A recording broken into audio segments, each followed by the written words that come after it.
Hey everybody, and welcome back. Hope you're having a good weekend so far. Well, it's about to get much better, of course, because today we shall be reviewing what we covered last time, finishing off with a review of frustration, and then we'll finish off remedies, which we got sort of halfway through last time, and then we'll cover the rather small topic of privity of contract.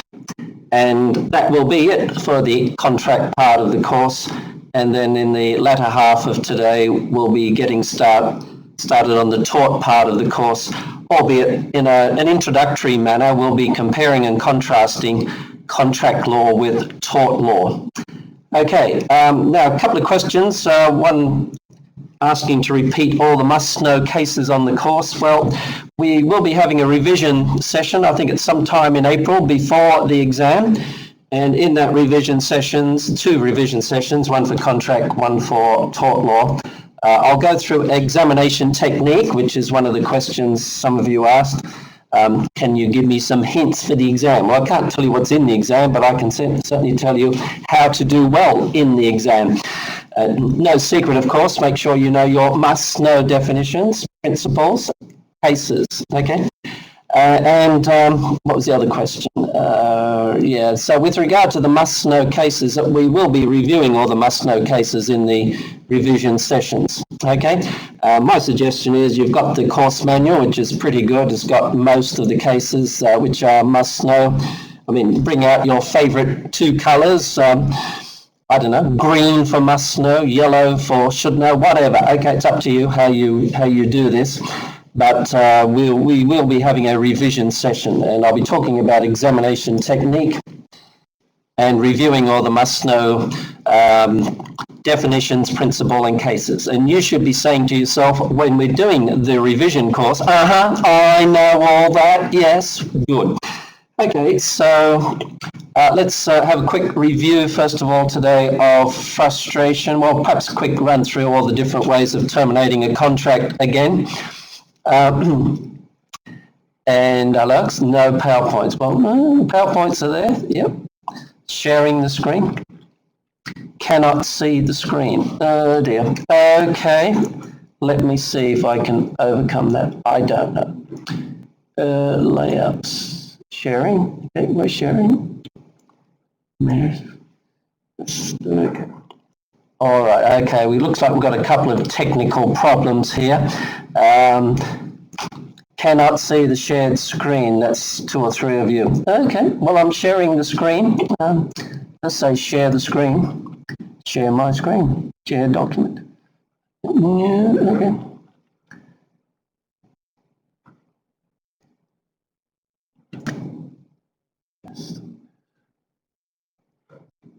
Okay. Nothing special. Okay. Well, we'll have a short break. I'll get some technical assistance here because obviously we've got problems with the presentation. Okay. So we'll have a short break to sort out the tech problems.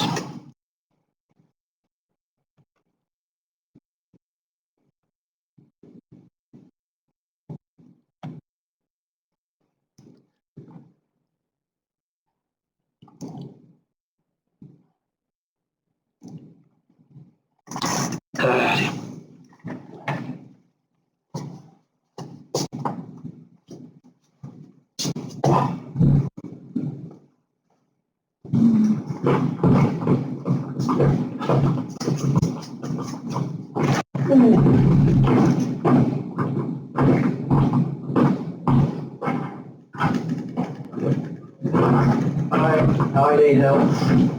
They say I can't see the screen. So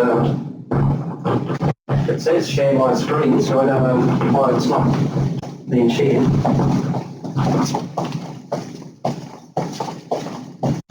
Hang on, I've got it.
All right, let's see what they say about that.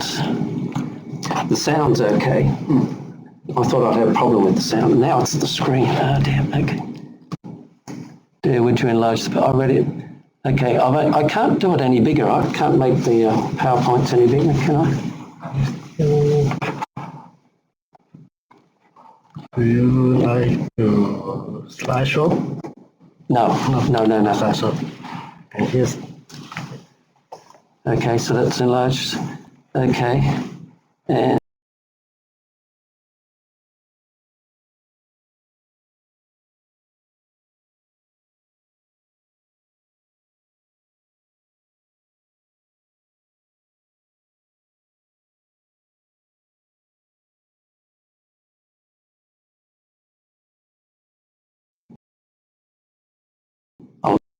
okay, technical problems sorted out. Thank you very much to Harry. Okay, my technical assistant. What a good team here we've got. Okay. All right, sorry about that. I thought I had trouble with the sound. The sound's fine. It's just that the display isn't. Okay, I've got the PowerPoints as big as I can get them. I've only got one screen. If I had two screens, I can make the PowerPoints bigger. All right, so there you are. That's our system. Yeah, let's see if I can move this over a little bit.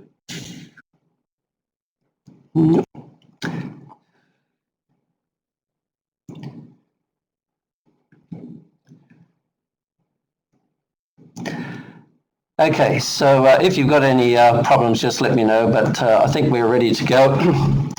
So let's have a quick review of frustration, and of course we will be reviewing the must-know cases on frustration. And there are, 7 or 8 of them? I haven't counted them. There's about 7 or 8 must-know cases on frustration. And remember, frustration is must-know. Good chance it will come up in the exam. It could either be part 1, part A, or indeed part B. It can be either one. All right, so make sure, of course, you know your definition. Frustration occurs when? Without fault of either party. So fault can be either, just a small bit of negligence right up to some intentional act. There's a whole range of fault. Performance of a contractual obligation has become either impossible, illegal, or radically different from that which was undertaken by the contract. So make sure you know your definition. Of course, Davis and Ferrum is your first must-know case on frustration. Remember how frustration fits in. It's raised as a defence to a claim for breach of contract. Okay. Remember, so there is a parallel you can draw between frustration and an exemption clause, because an exemption clause is raised as a defence too against a claim for breach of contract. An exemption clause can also be raised as a defence against either negligence or misrepresentation. Okay, and then, so Davis and Ferrum first must-know case. Remember though, the effect of frustration is to render a contract void automatically from the date of the frustrating event. So you can draw a parallel between frustration and mistake, because they both render a contract void automatically. Mistake renders a contract void from the very beginning, ab initio. Frustration renders a contract void from the date of the frustrating event. So it is a drastic result, and so the courts are reluctant to find that there is frustration in Davis Contractors and Ferrum. Remember, there's something like a 40% jump in the price rise. Bad luck. That's not frustration, because it's not radically different from what was undertaken by the contract. Radical means goes to the root or foundation of the contract. Also, a well-drafted contract may well have a term in it covering this particular event. And so-called force majeure events such as typhoons, outbreak of war, etc. And if that's the case, if there's a contract term covering this particular event, you follow what is in the contract. Okay? All right, student waiting to be letting. Oh, I don't know. Yeah, hang on, let me see. Attendees waiting to be letting.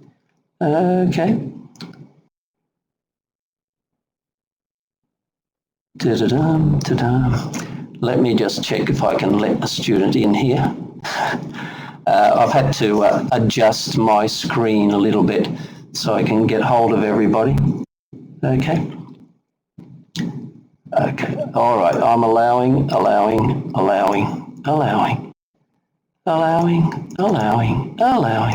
You're all allowed, welcome. Okay, good. I think we're all in. Okay, good. All right, so there you are. And of course, remember there is a parallel you can draw between frustration and misrepresentation. Whether there's misrepresentation, apply your definition. Whether there's frustration, apply your definition. But the remedies for misrepresentation are in legislation, misrep ordinance, and the remedies for frustration are in largely section 16 of LACO. Okay, good.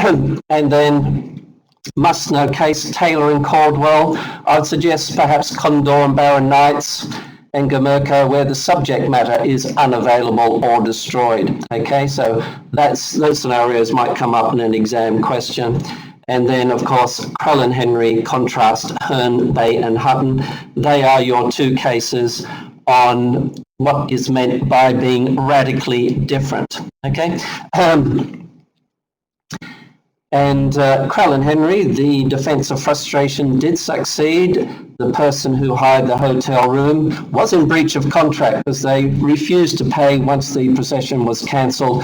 But they raised successfully the defence of frustration. They said that the contract was a contract to view a coronation procession, and that was no longer possible. The foundation or root of the contract had gone, okay? But difficult to prove. They were lucky in Krell and Henry. By contrast, Hearn, Bay and Hutton, a contract to hire a boat to sail around the harbour and view the naval display. The party who hired the boat was in breach of contract. They refused to pay because the naval display was cancelled, and the court found that there was no frustration in Hearn, Bay and Hutton, largely because they found there are actually two purposes for which the contract was formed. One is to hire a boat to sail around the harbour, and the other one was to view the naval display. Okay, but two good cases to contrast. Krell and Henry, contrast Hearn, Bay and Hutton, definitely must know cases, okay? And then we get on to other examples. Well, I don't think you need to worry about these except self-induced frustration. Self-induced frustration, everybody, is not frustration by definition, because if it's self-induced, then one of the parties is at fault. Okay, so the leading case there would be Maritime Fish on page 178, in which there were three licenses to be distributed amongst 5 ships. So there was an intentional act to deprive 2 of the ships of a license. And so the court found there was no frustration in Maritime Fish because it was self-induced. Okay, very difficult to prove, though, that it was self-induced frustration. And Constantine Steamship says, you know, there are wide degrees of fault, and it's difficult to prove somebody is at fault quite often. Okay, and then moving on to the effects of frustration, remember the common law determines whether there is frustration, apply your definition, but the legislation, LACO, deals with the effects of frustration. And the most important subsection in section 16 is going to be section 16 sub 2. The idea of the legislation is to achieve some sort of better distribution of the effects of frustration, because at common law, before the legislation, the effects of frustration were that losses lay where they fell, which did result in a lot of unfair decisions, particularly if you had spent a lot of money on erecting a building, for example, and if it was totally destroyed, you'd end up with nothing. And so the legislation is trying to achieve some sort of more even distribution of the effects of frustration. So in subsection 2, remember subsection 2 applies where there's a prepayment or deposit or payment on account. And if there is, then the deposit will be repaid, is recoverable. In full, it's up to the court, because the court can deduct from the deposit expenses incurred from the other party. Okay. And the leading case on subsection 2 is Gumurko. Make sure you know Gumurko, must-know case. Good example of frustration in which the concert venue had the permit for the concert venue was withdrawn because the venue itself was in an unsafe state of repair. Without fault of either parties? Yes. And were the obligations now impossible? Yes, because they couldn't find an alternative venue in time. So Gumurko is a good example of frustration, and also it's the leading case on the application of section 16.2 of LARCO. And it's really up to the court. The court has total discretion when it comes to the application of section 16 sub 2. And in Gumurko itself, the court in its wisdom decided that the whole deposit would be refunded without deduction. Okay, the courts could have deducted anything up to £50,000 from the deposit because the defendant had incurred expenses of £50,000. But on the facts, the court found that it was fairest, if you like, for the whole deposit to be refunded. No deduction allowed from this sum for the defendant's expenses. So Gumurko, must-know case. Make sure how it works. Exam questions have been set on Gumurko. Not exactly the same facts, but similar facts. So make sure you're up to speed on Gumurko. Subsection 2 is more problematic. The court can award a sum of money called a just sum for any valuable benefit conferred on the other party. Valuable benefit, though, is not defined except to say it's not payment of money. And so you have to look at this on a case-by-case basis. And in BP and Hunt, the valuable benefit was oil extracted from the ground, and then Gaddafi had nationalised the oil industry and kicked BP out. Was there frustration in BP and Hunt? Yes. Without fault of either parties, because neither party was at fault that Gaddafi nationalised the oil industry. Their obligations now become, well, you could argue illegal because it was against the law, if you like, and also impossible, I guess, as well. But certainly there was frustration in BP and Hunt, and the court then went on to consider what would be a just sum for the valuable benefit, namely the oil extracted from the ground, and the court came up with that calculation of $35 million. I think it was dollars, actually. So good case, BP and Hunt. The problem with valuable benefit, though, is when do you value it? This is a technical argument. If you can work it into an answer, you'll get really good marks.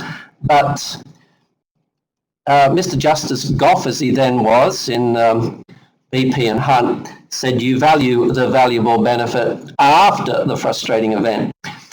Everybody thinks that's wrong because if the frustrating event totally destroys the subject matter of the contract, well, the value of the subject matter is zero. And of course, if you look closely at the wording of section 16 sub 3, there's a very important word there, before. And everybody thinks you value the valuable benefit before the frustrating event, not after it. Okay, everybody, so that's frustration. There are the must-know cases and must-know legislation, section 16, sub 2 and sub 3. Okay, so that's frustration by way of revision. Now, the big question, I'm going to change PowerPoints now and get on to remedies. Oh, there they are. Good, well done. Okay, so I shall enlarge that. Okay, so on to remedies. I hope that was a seamless transfer of PowerPoint. So if any comments, let me know. That I've got my chat box ready to look at. Okay, if somebody has a comment. All right, so on to remedies. Oh, and by the way, everybody, just from a personal note, I just did my latest PET scan on my stomach. Remember, I had that health scare. Everybody thought I had colon cancer. Then they said, hang on, no, it's not so bad. And the latest scan says that my gallbladder has resolved, the gallstone has resolved, and all the nearby organs were quiescent. Quiescent. I mean, doctors are worse than lawyers when it comes to jargon. Quiescent means quiet or sleeping. Well, I hope you're not sleeping at the moment. So everybody, yeah, I feel good. Okay. So I'm pleased to be back, and as I say, be even more pleased if we can meet face to face sometime. At least I hope for the revision part of the course. And the revision part of the course, everybody, I will go through all the examination technique you'll need, and of course we'll cover all the must-know cases, definitions, and principles. And so you should be almost looking forward to doing the exam because you're going to be so well prepared. Okay. All right. Okay, so let's, hang on, I've got a bell here. Oh, I've got to allow people back in. Okay, allow. I mean, I've been using Adobe Connect for so long, and every time I use it, there's always something different. Anyway, well, we live and learn. Thank you very much, Chan Sinsan or Sujie, for your kind words. Okay, so on to remedies. Remember, the main remedy for breach of contract will be damages at common law. And that's pretty well it. The two big questions, though, with regard to damages is what type of damages can be recoverable? That's the issue of remoteness of damage. And the other big question will be how much will you get? Quantum of damages, and then, of course, how do you measure it to get the quantum? And the normal way of measuring damages is the courts, with contract law, the courts look forward. They try to put the parties back in the position they were, put the parties in the position they would be if the contract had been performed. And that's the so-called loss of bargain approach. And the way to calculate that is to look at the profits that was lost by the plaintiff, or so that would be, if you like, the difference in value approach, or sometimes the cost of the cure. In other words, what would it cost to put things right, so to speak. But remember, the whole idea is to put the plaintiff in the position they would be if the contract had been completed. The contract law looks forward. When we get to tort law later and negligence, you find tort law looks backwards. Tort law tries to put the parties in the position they would have been before the tortious act, such as a traffic accident, for example. Okay. Also, with regard to damages, the plaintiff is under a duty to keep his losses down, and that's called mitigation of damages. And you don't have to go to extreme lengths, you just have to take reasonable measure to mitigate or lessen your losses as the plaintiff. Okay. Remember, though, mitigation only occurs on actual breach. And remember, you know the difference between actual breach and anticipatory breach. Okay, actual breach, time to perform your obligations has arrived. You don't perform, you're in actual breach. Anticipatory breach, time to perform your obligations is sometime in the future. You indicate to the other party you're not going to perform. Well, there's no actual breach yet because the time to perform has not yet arrived. That is called anticipatory breach. Okay. Mitigation, though, by the plaintiff, he only has to mitigate when there's actual breach. And then, of course, the different types of damages, financial or pecuniary, or non-financial or non-pecuniary. Traditionally, you weren't able to get any damages for non-pecuniary loss, but the law has changed and now you can get damages for distress and disappointments. Okay, so that's damages at common law, the most common remedy for breach of contract. But you can also get equitable remedies for breach of contract. The most common one is specific performance, which we'll have a look at again in a moment. Remember, it's a court order ordering one of the parties to perform their obligations under the contract. Okay. And the other type of remedy is an injunction, and there are two types of injunctions. One is a mandatory injunction to force you to do something, whereas a prohibitive injunction is to stop you doing something. Okay, and the equitable remedies, though, will only be granted if damages are not an adequate remedy at common law. So the equitable remedies plug the gaps, if you like, in the common law. So the equitable remedies don't supplant or replace the common law remedies, they supplement the common law remedies. Okay, so we'll look at that a little bit more as we work our way through. So remoteness of damage first. So if you know, what types of damages are you liable for? Well, Hadley and Baxendale is a must-know case. Hadley and Baxendale says that you are liable for damages as may fairly and reasonably be considered arising naturally. What do you mean by arising naturally? Well, the sort of damages you would expect because you, the defendant, know what type of business the plaintiff is in, and these are the damages. This is the type of damage which you would expect would happen, okay? And the defendant is presumed to have knowledge of that. But then there are other damage types of damage which the defendant might be liable for if he has special knowledge of it. Okay? All right. So the second bullet point's important. The result turns on the defendant's knowledge. He is presumed to know the losses which arise naturally, and then that's it. But if he has actual knowledge of other losses, he'll be liable for that as well. Victoria Laundry Newman is your leading case on that, which we'll have a look at again in a bit of detail soon. Okay, don't worry too much about the last point. Okay. So remoteness of damage, Hadley and Baxendale. So what are these damages what is the type of damage, which arise naturally?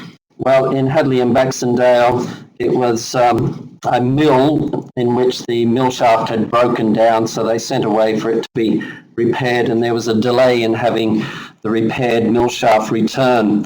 But there were no losses arising from this naturally because the plaintiff should have had a reserve shaft, and that was the normal practice in the industry. So there was no liability by the defendant for the losses incurred because the mill couldn't operate because they didn't have a mill shaft which was working. But they should have had a reserve one, and therefore they could have carried on working and they wouldn't have lost anything. So that's Hadley and Baxendale. Victoria Laundry Newman is probably a more instructive case in that there were two types of damage here. One is the one that arose naturally, and that is the loss of £16 a week, okay, over a period of 5 months. Well, the defendant was liable for that because they are the types of damage which arose naturally. But then we have these special types of losses, and that is the very profitable or lucrative government contract. Well, the defendant didn't know anything about this contract, and so they were not liable for the losses incurred by the plaintiff. Okay, so Victoria Laundry and Newman, good case. Then damages for non-pecuniary loss. Well, the leading case on this for a long time, not so much now, of course, but a long time ago, 1909, and that was Addison Gramophone, in which basically you couldn't get any damages for non-pecuniary loss, such as mental distress. When you've been, of course, he lost his job, but he was argued, I suffered mental distress because of the manner of my dismissal. And so in Addison Gramophone, he was not awarded any damages for mental distress. But now we have exceptions. In the holiday cases, Jarvis and Swan Tours, Jackson and Horizon Holidays, in which if the object of the contract is to provide peace of mind and freedom from distress, then you can get damages for non-pecuniary loss, because that's the main object of the contract. Okay, which sort of stepping back a little bit, everybody, when you're studying contract law issues and there already is a contract that has been formed, always remind yourself of three things. Who are the parties? Are they individual people? Are they companies?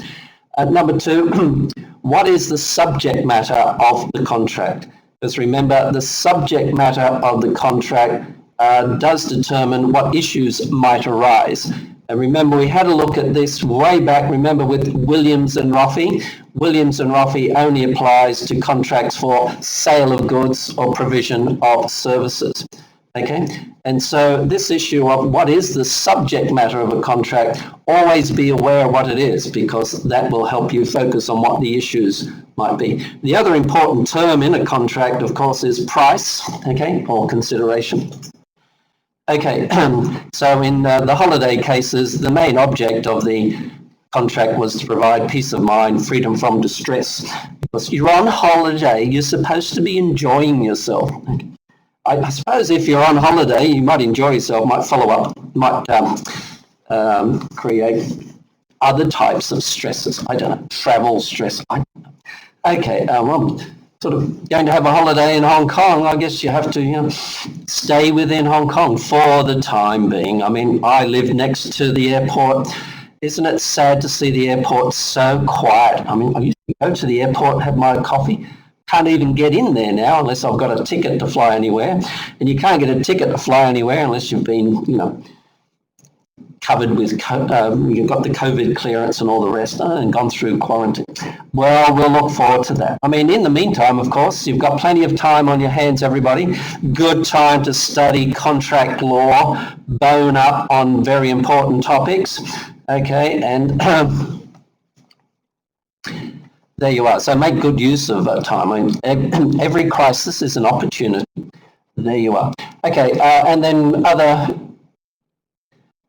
issues with regard to damages for breach of contract. Remember, as we said before, the courts measure the quantum of damages by trying to put the parties in the position they would be if the contract had been performed. And they'll say, well, what is the loss arising from the contract, the loss of bargain? And there's an old case of Robinson and Harmon, which is not in your course manual, which says that, also section 52 of SOGO does say it, with regard to what is the date for calculating the losses, what will be the date of acceptance of the breach, usually. Okay. And then with regard to the loss of bargain itself, what are the methods the courts use? Well, they'll look at the difference in value as against the cost of cure. Ruxley is your case, and Ruxley, you've got the facts here. It's clear that there was breach of contract in Ruxley because the contract said build a swimming pool 7.5 feet deep. The contractor built a swimming pool only 6 feet deep. He's in breach of contract. Good. And so the issue was, what damages could the plaintiff claim? Well, the court applied the loss of bargain approach. They could look at the difference in value between a swimming pool 6 foot deep and 7.5 foot deep, which I presume wouldn't be very much. Or they could look at the cost of the cure, and the cost of the cure was excessive, over £21,000. So they said, the court, if you like, has an alternative way of doing it, and they said, well, we'll apply the difference in value. The difference in value was minimal, but if you like, almost feeling sorry for the plaintiff in Huxley, they awarded him damages of £2,500 for the loss of amenity, the loss of pleasure, if you like. I don't know, what extra pleasure would you get out of having a swimming pool an extra 1.5 feet deep? I don't know. So I mean, the court does have a little bit of discretion in these matters, but of course, a well-drafted contract may well have a term in it covering this situation, and if it does, that particular term will be, the wording of that term will be followed. I'm talking here, of course, about a liquidated damages clause that could be applicable in these circumstances. And of course, the sort of philosophical point here, isn't Ruxley and Forsyth a charter for bad work, in that a contractor say, well, I'm not going to go all the way down to 7.5 feet. I'll just go 6 feet. I'm going to get paid or more or less the same amount of money. So, who cares type of thing. So that's sort of a more general point with regard to Luxley. Good case though. And then going backwards to the previous PowerPoint, Chaplin and Hicks, which is not in your course manual. I mention this because it's got, Chaplin was a famous comedian, wasn't he? Charlie Chaplin. It wasn't actually Charlie, it was a lady with the same surname. But in Chaplin and Hicks, there's some lady who was applying for a particular position. There are only 12 positions available, 50 applicants. For some reason, there was breach of contract resulting in her missing the audition. So she sued for breach of contract, yes.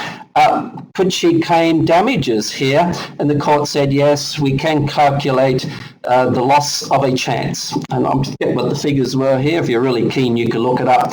Okay.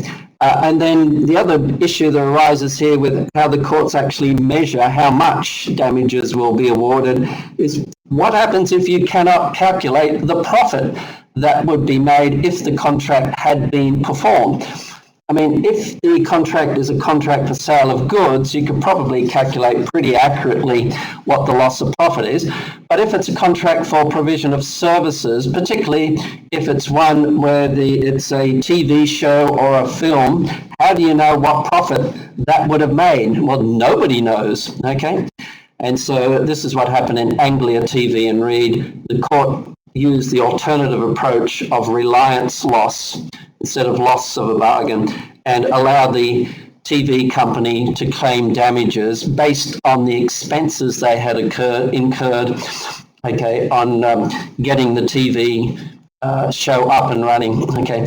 And of course, Oliver Reed, a notorious drunkard, but a really good actor, he was in breach of contract, and so he had to pay up damages. The amount of damages Oliver Reed had to pay was the costs incurred by the TV station. Okay, and then moving on to, already covered Ruxley, mitigation of loss. Sort of should know, not really must know. I think mitigation of loss, there is a duty on the plaintiff to take all reasonable steps. You don't have to go to extraordinary lengths to reduce or minimize your loss, but you've got to take reasonable steps to reduce your losses. And the leading case probably here is Brace and Calder. And in Brace and Calder, remember, it was somebody employed by a partnership. And then, actually, it's mentioned on page 195 in a different context. But Brace and Calder, he was dismissed. So there was breach of contract, and he was dismissed because a new partnership was being formed. But what were his measure of damages? Well, he was under a duty to mitigate his loss. He was offered exactly the same job on exactly the same terms and should have accepted the new offer. Okay, so that's it. So he actually got no damages. And remember, though, just a reminder, everybody, the duty to mitigate your loss only arises after the actual breach, okay? And a reminder of that case of White and Carter and McGregor. White and Carter and McGregor, not in your course manual for some reason, but it is in just about every textbook on contract you can come across. Remember, White and Carter McGregor, the council was an anticipatory breach because they said to McGregor, we're not going to pay you for painting the rubbish bins. They already had a contract, so this is anticipatory breach because the time to pay Mr. McGregor had not arrived. He was only going to be paid at the end of the 2-year period. So Mr. McGregor carried on painting the rubbish bins, and he could do that. And he didn't have to mitigate his loss because there was no actual breach yet. With regard to anticipatory breach, though, remember there are limits on how much the innocent party can carry on performing their obligations under the contract. One obvious one is if you require the cooperation of the other party, then you can't carry on performing your obligations. Also, you can't carry on performing your obligations if it is in quote, unreasonable, unquote. And that depends on the circumstances. Okay, so that's mitigation of loss. Relevant date for assessing damages, should know, not really must know this. Normally, well, cases vary here, it depends. It's interesting, the first bullet point says it's the date of breach unless it's unjust. Probably, though, the more acceptable one is the relevant date for assessing damages is date of acceptance of the breach. And of course, you know why, because the contract terminates not on the date of breach, it terminates on when the breach has been accepted, okay? So this is why we have that expression, repudiation and acceptance, okay? And just for a little bit of variation, should know, not must know, that with regard to land contracts in Hong Kong, when we're talking about land contracts, it's where you're buying land in Hong Kong, typically a unit in a multi-story building. The relevant date for assessing damages will be the date of completion. Date of completion is where the assignment is executed and the legal title is transferred to the purchaser. So that would be the relevant date for assessing damages there. Okay, so I mean, again, the courts don't want to get bogged down in numbers, calculating how much damages will be awarded, and the courts welcome any contract that has a liquidated damages clause. Okay, so hang on, I'm allowing people in. Okay. All right, okay. Another student, but yeah, I'm sorry, there's a new system for letting students in here. Okay. Well, welcome everybody who's there. All right. Good. Actually, I've got a little bit of detouring there. Okay, liquidated damages clauses, everybody. What on earth does that mean? Liquidated means you can calculate it easily. That's basically it. Okay. And damages, of course, is money. Oh yeah, by the way, I used to have that joke where I asked my students, what's the difference between damage and damages? And so, of course, damage is damage, personal injury, property damage. Damages is money. And I used to write damages with a dollar sign. So the last S, I used to put a dollar sign like that. Well, I mean, I thought that's quite a good joke. But don't write damages with a dollar sign, but it does illustrate the meaning of damages. And it's only lawyers who use the word damages. Okay, so there you are. So liquidated damages clause is simply a term in a contract, an attempt by the parties to estimate the amount of damages, and it will either mention a specific sum of money or there'll be some sort of formula you will follow, okay? But the important thing is the courts will say, yeah, good, liquidated damages are good, but don't overdo it. You can't have a liquidated damages clause which imposes a penalty on the party in breach, because the main aim of damages is compensation. Okay, it's not to punish people, it's to compensate people who have sustained losses. And so a liquidated damages clause will not be enforceable, and it's a genuine pre-estimate of loss, and that depends on the facts of each case. All right. And if you do have a liquidated damages clause, which is a genuine pre-estimate of loss, that will prevail. So it will prevail over the actual loss. And Lewin and Yuk on page 200 is an example of that, in which, there was a sum of money, $150, I think it was, per day if somebody was late. Well, that's how much damages you can claim, even though the actual loss may have been different. So if a liquidated damages clause is a genuine pre-estimate of loss, it will prevail. Okay. Good. And then I've thrown this in because those of you interested in land law, when you're buying property in Hong Kong, you sign two documents. So the conveyancing process is two stages, the contract stage and the completion stage. Completion stage is where the assignment is executed, transferring legal title to the purchaser. But when the agreement for sale and purchase is signed, the purchaser pays a deposit, usually 10% of the purchase price. So the question arises, is that a liquidated damages clause? Is it a genuine pre-estimate of loss?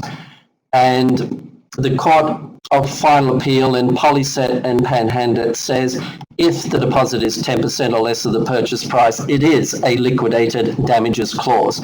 It will be a true or forfeitable deposit.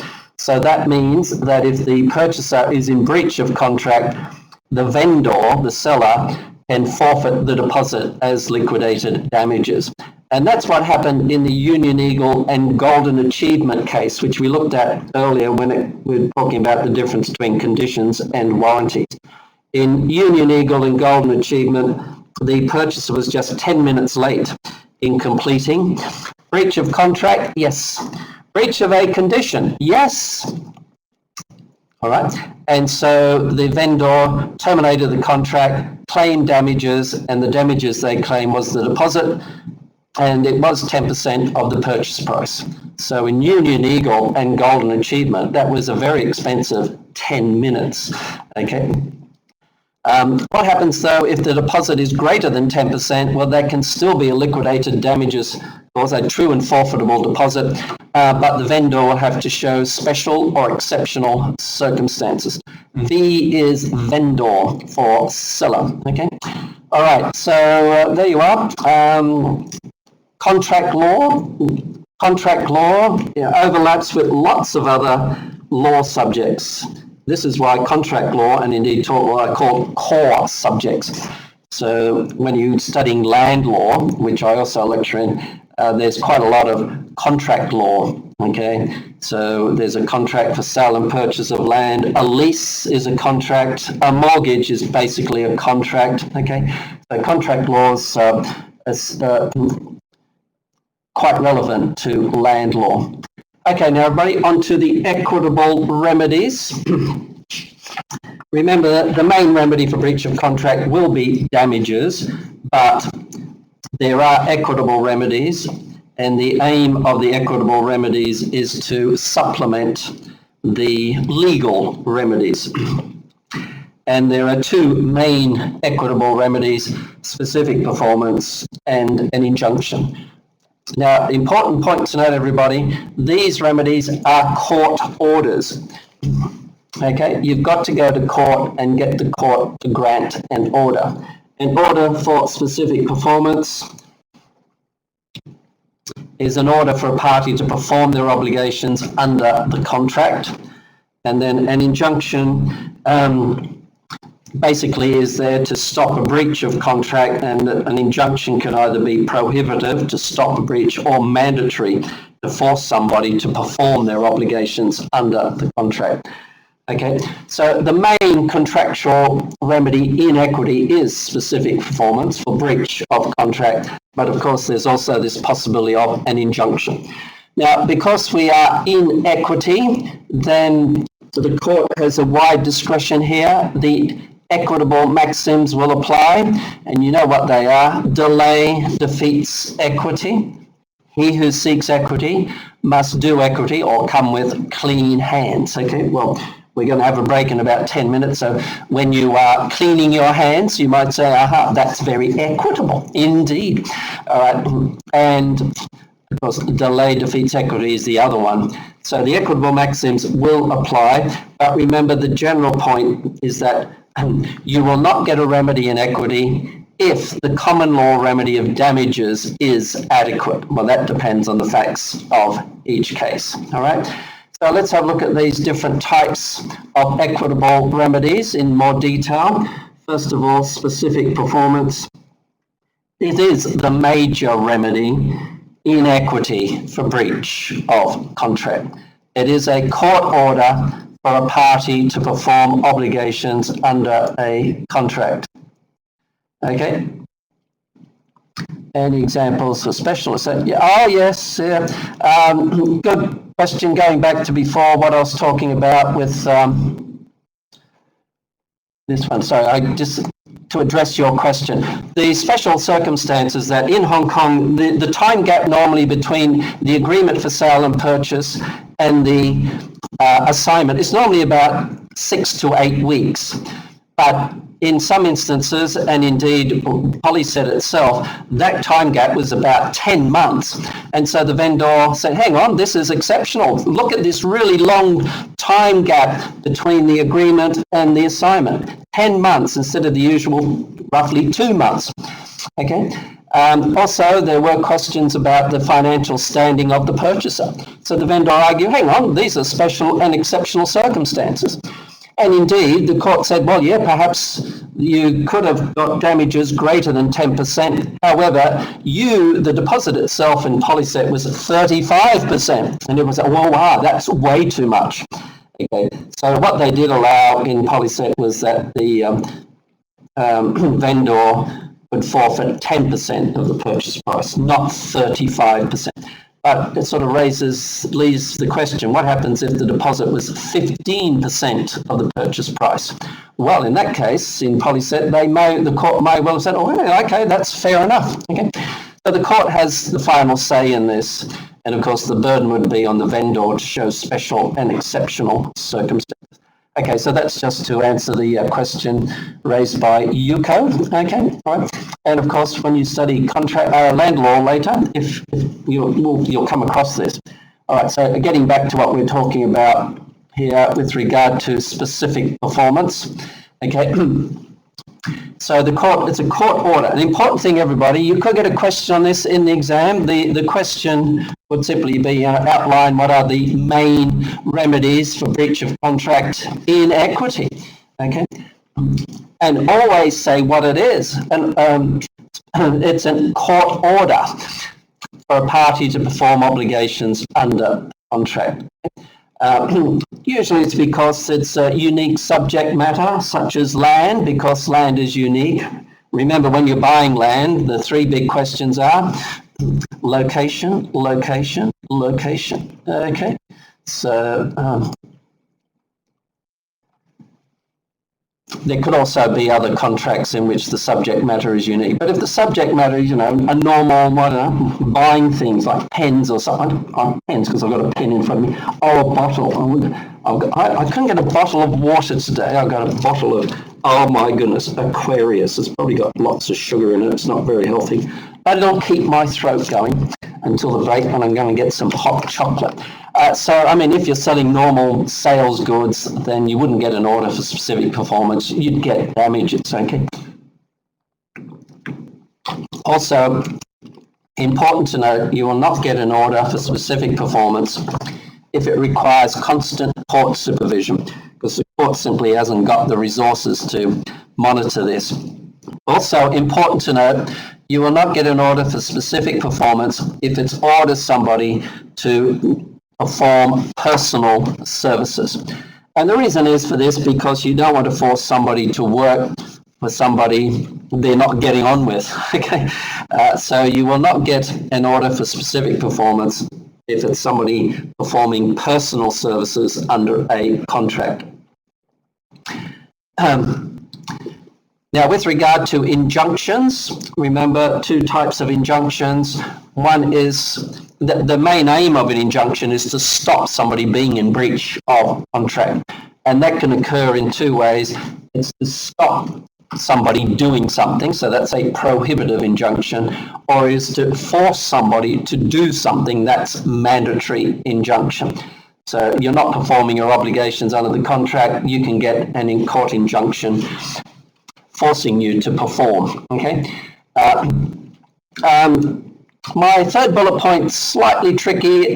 You can get an injunction order in contracts for personal services, although normally the courts will not grant an injunction to perform personal services if it amounts to specific performance, okay? And the leading case on that is Page One Records in Britain. Remember, I played the Trogs. In fact, I haven't got now. Like to spend my time with a girl like you. Okay. Also, Wild Thing is a good song by the Trogs. So remember, the Trogs didn't get along with their existing manager. So they wanted to fire the existing manager, but that would have been in breach of contract. And so the existing manager wanted to get an injunction to stop them hiring a new manager. And the court refused to grant an injunction because if they did grant a mandatory injunction, that would force the Trogs to work with somebody who they don't get along with. Okay? And the Trogs were a group of young, successful musicians, and they needed a good professional manager, okay? And there's a quote from a case called Rigby and Connell, really old case, in which the master of the rolls, Mr. Jessel, said the courts have never dreamt of enforcing agreements strictly personal in their nature.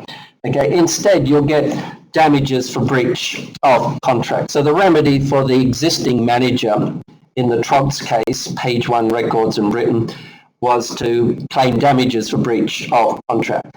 But they would not get an injunction to stop the Trogs hiring another manager so that they got professional management, which is what they needed. So Rigby and Connell is that case that I've just quoted from. I've thrown that in. It's not in your course manual. But in Rigby and Connell, that's where the master of the rolls said what I just said. The courts have never dreamed of enforcing agreements strictly personal in their nature. You're not going to force somebody to work for somebody they don't get along with, okay? And so you can get damages for breach of contract, but you won't get an injunction to force them to work together. So the Trogs case, and also that quote in Rigby and Connell, they are contrasted with the Warner Brothers and Nelson case. Warner Brothers and Nelson, everybody thinks is probably wrongly decided because the famous actress Betty Davis, she lost out there. She wanted to work for somebody else, but then existing employer, Warner Brothers, got an injunction to stop her working for another film company. They said, oh, well, it doesn't matter. You can go and do some other work, Betty Davis. But Betty Davis is an actress. What's she going to do? Go and clean the roads or whatever? So everybody thinks Warner Brothers and Nelson's a bit silly because it forced Betty Davis to work for Warner Brothers when they weren't getting on together. Okay, so the Trogs case, page 1 records in Britain, is a much more sensible case. Okay, so so my third bullet point, perhaps I should reword the wording slightly, but the important point is you're not going to get an injunction if it forces for the performance of a personal services contract. Okay, now what I've got on the screen now is an attempt to sort of draw all this together, and this is quite a good little PowerPoint. It's not in your course manual, but what's the difference between specific performance, a prohibitive injunction, and a mandatory injunction? Well, the answer is coming up. And if B promises A to build a wall and does not build it, what is the suitable remedy in equity? The answer is A would seek an order for specific performance, a court order to force B to build the wall. Okay, second scenario, if B promises A not to build a wall, but B then threatens to build a wall, well then A would seek a prohibitive injunction, okay, to stop him building the wall. And then the last one, B promises A not to build a wall, but he does build a wall, well then A would seek a mandatory injunction to compel B to demolish the wall, okay? All right, so that's, I hope, a good illustration of the distinction between an order for specific performance and an order for prohibitive injunction or an order for mandatory injunction. Okay, everybody, so that covers remedies, and the timing's pretty good because we're just about up to our first break time. So we'll have our 10-minute break, and after break, when we come back, we will start looking at the fairly small topic of privity of contract. Okay, well, let's have a 10-minute break now.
Okay, so ready to go again, this time with a brand new, albeit fairly small topic of privity of contract. Okay, most of what we're talking about here is should know, not really must know, but don't go to sleep. However, privity of contract is a good lead-in to tort law, because what is privity of contract? Well, privity of contract says only the parties to a contract can sue or be sued, okay?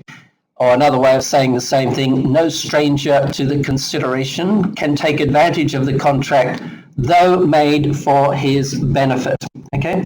And that's from Mr. Justice Whiteman in Tweddle and Atkinson, page 209, okay? And in that particular case, hang on, have I got? I think in Tweddle and Atkinson there was agreement between parents to pay a married couple a certain sum of money that the groom could not sue because he was not a party to the agreement, because the parents, the father of the bride, agreed to pay and he didn't pay up. Okay, so weddings can be expensive, that's all. And then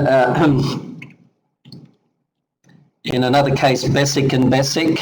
Bessick and Bessick is a case obviously involved in a family law dispute, and it was an agreement between two parties and to pay a third party, a widow, okay?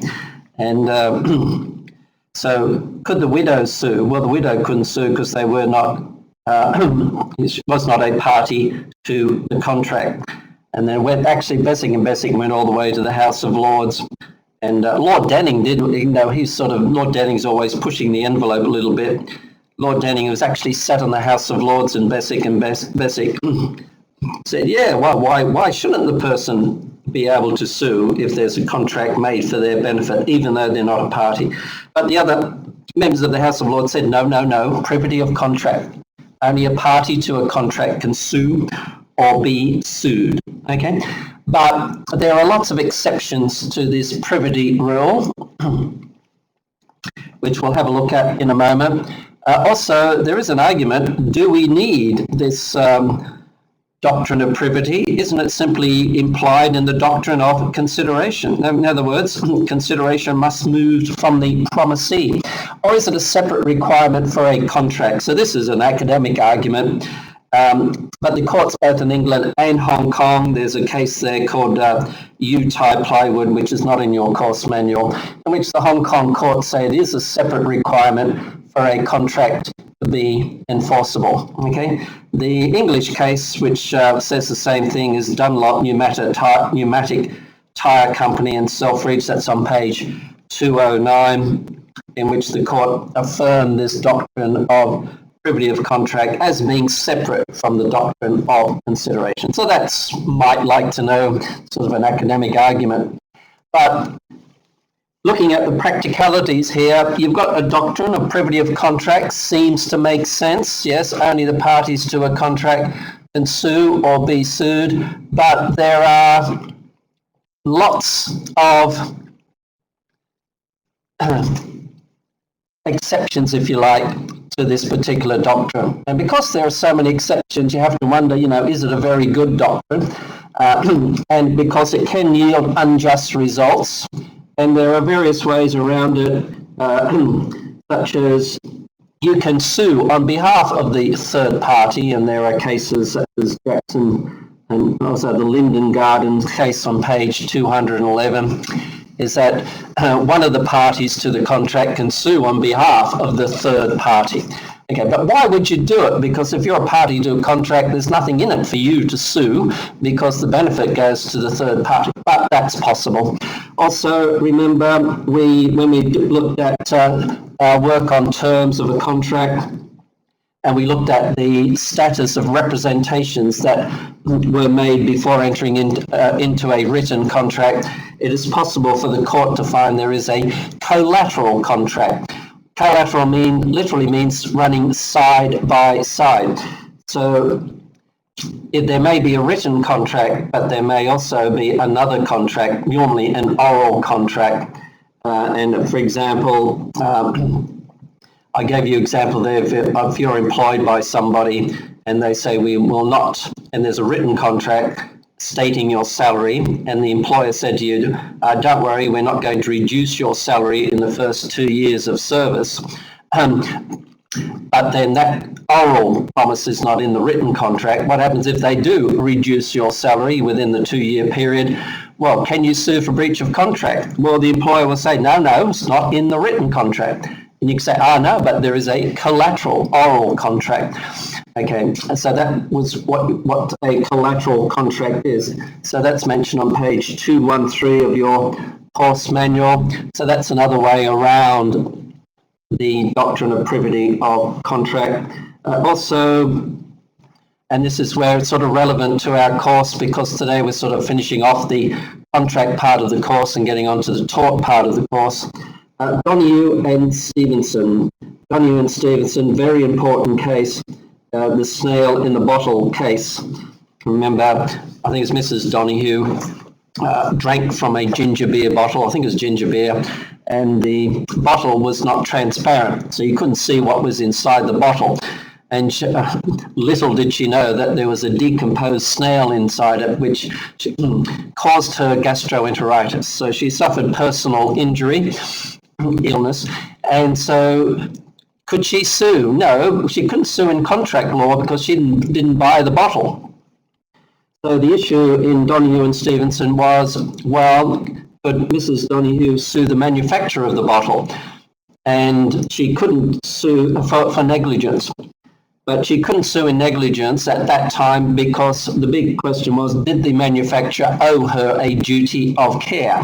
And up to that stage, there was no duty of care owed in such circumstances. But Lord Acton in Donoghue and Stevenson, which we're going to look at in a fair bit of detail later, did say that in these circumstances, a duty of care was owed by the manufacturer, Mrs. Donoghue, and so she was able to sue in the tort of negligence.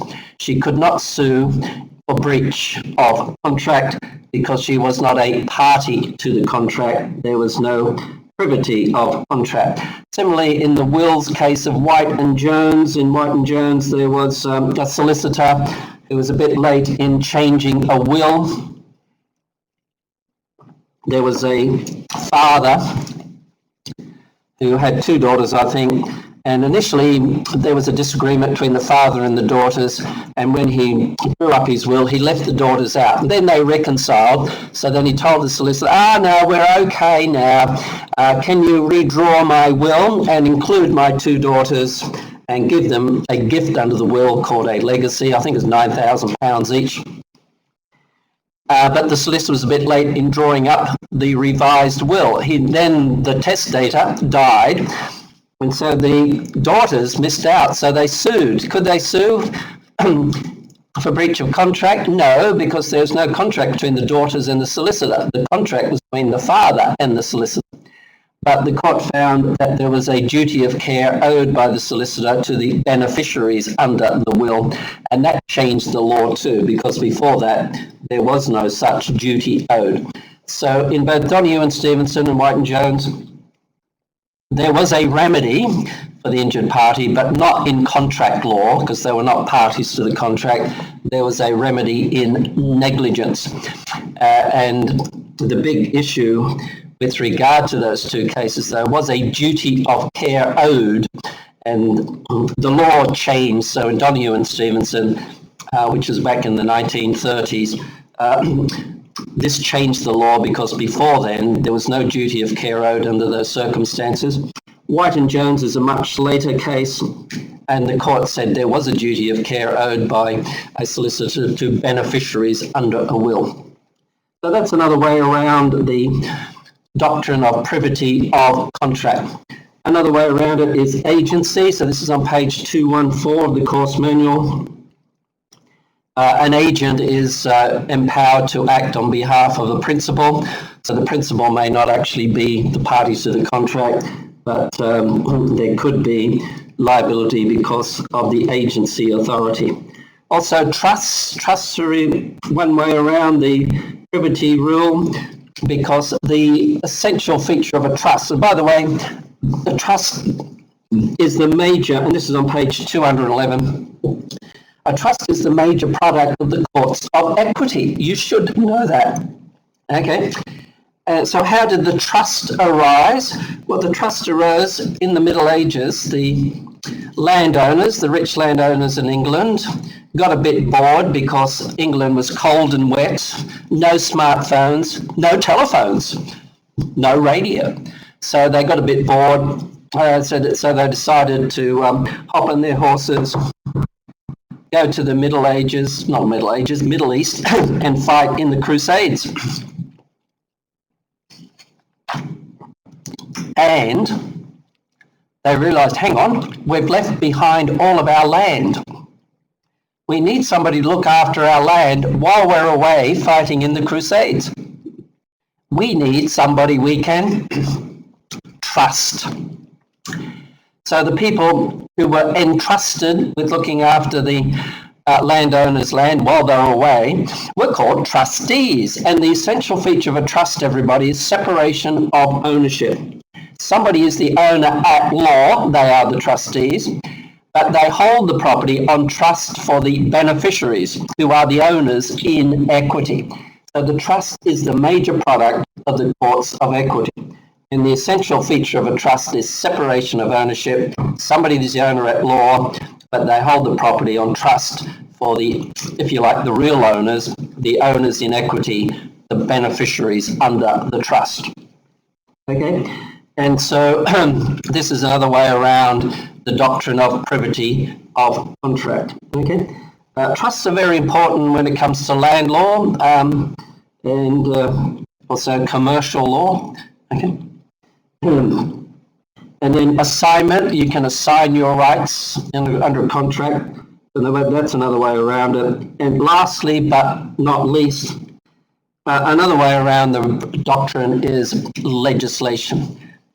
And in Hong Kong, there's fairly recent legislation following closely the law in England. And this legislation is called the Contracts, Rights of Third Parties Ordinance. And it's been enforced not that long. Oh my goodness, time does slip by, doesn't it? It's now 5 years old. Okay, so it was born, if you like, came into force January 2016. Now, important to note, the legislation does not abolish the doctrine of privity of contract. That's the first point to make. However, it partially abolishes it in that benefits of a contract may be conferred on a third party, and therefore that third party can sue if there's breach of contract. So benefits can be conferred on third parties, but burdens cannot be imposed on a third party. And so a third party cannot be sued for breach of contract, okay, in that circumstance.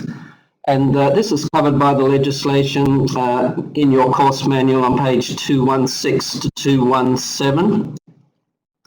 Okay, and so you've got the relevant sections there. Section 4, who are the persons who can have benefits conferred on them?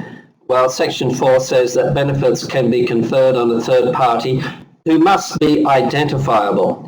And you must be identifiable either by name or as a member of a class or as answering a particular description. So you've got to be able to identify this third party, this is either by name, specific name, or as a member of a class or as answering a particular description. Okay? And then section 5 goes on to talk about the remedies of the third party, both at law and in equity.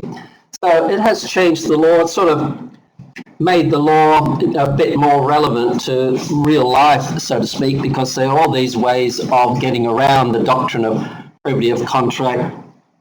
And the cases have been leaning towards allowing benefits of a contract to be conferred on a third party, okay, as in basic and basic.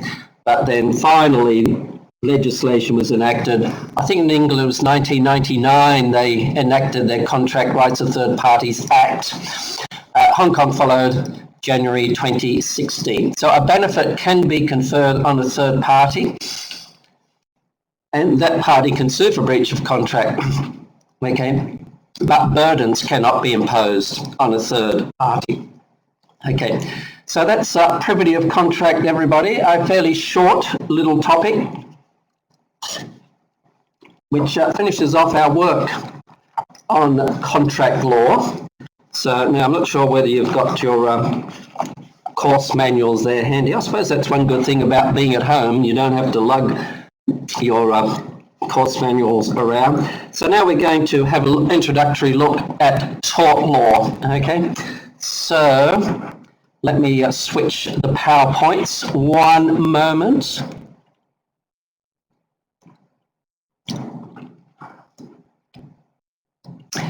Okay, now I know you all like blue PowerPoints, but I thought I'd just change it around a little bit, experiment a little bit with my PowerPoints.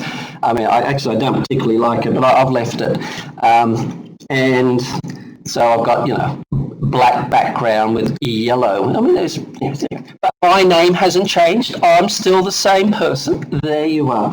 So this is, I'm looking at the first set of PowerPoints under tort, okay? So we're going to be looking at tort law by way of introduction. We're going to be looking at the sources of tort law and the interests protected. We're also going to compare and contrast tort law with both criminal law and contract law, so that's useful. Remember, contract law does overlap quite a lot with tort law in certain areas. We looked at that when we dealt with, for example, misrepresentation, because a misrepresentation can also be a tort. Remember, you can have fraudulent misrepresentation, negligent misrepresentation. They are actually torts, okay?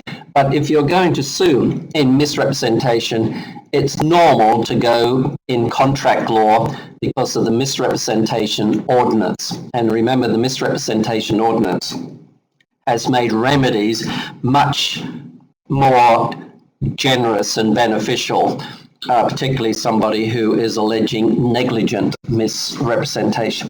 But I mean, there's nothing to stop you raising more than one cause of action on the same facts. And you know what a cause of action is? It's a useful phrase to remember. C-A-U-S-E. A cause of action is simply a reason to go to court. Are you suing misrepresent? You can allege that there's been negligence, the common law tort of negligence, or you can allege that there's been if it's a negligent misrep, but also you could sue for misrepresentation and in contract law. Okay, so what is tort law? This is a very general question.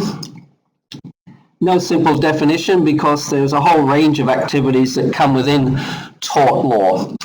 On our course, though, we are going to limit our considerations to two major torts: negligence, which is probably the most important tort anyway, and nuisance, okay?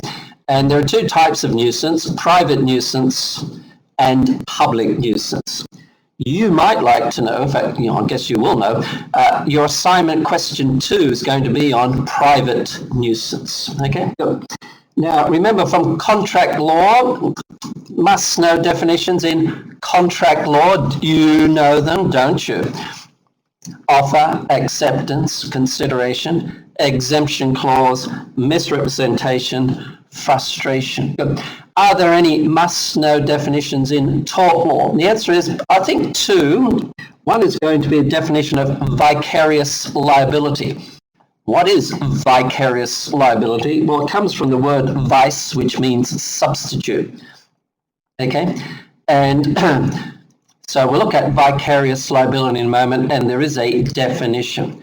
Also, there is a definition of private nuisance, which we'll cover when we get to private nuisance, okay? But the more important tort generally is the tort of negligence, okay? But your assignment question 2 is on private nuisance, okay? A reminder, of course, your assignment question 1 is on formation of a contract, and you know how to start off your answer to question 1 of the assignment, don't you? Okay, if nobody knows, you might raise a quick question on the chat box.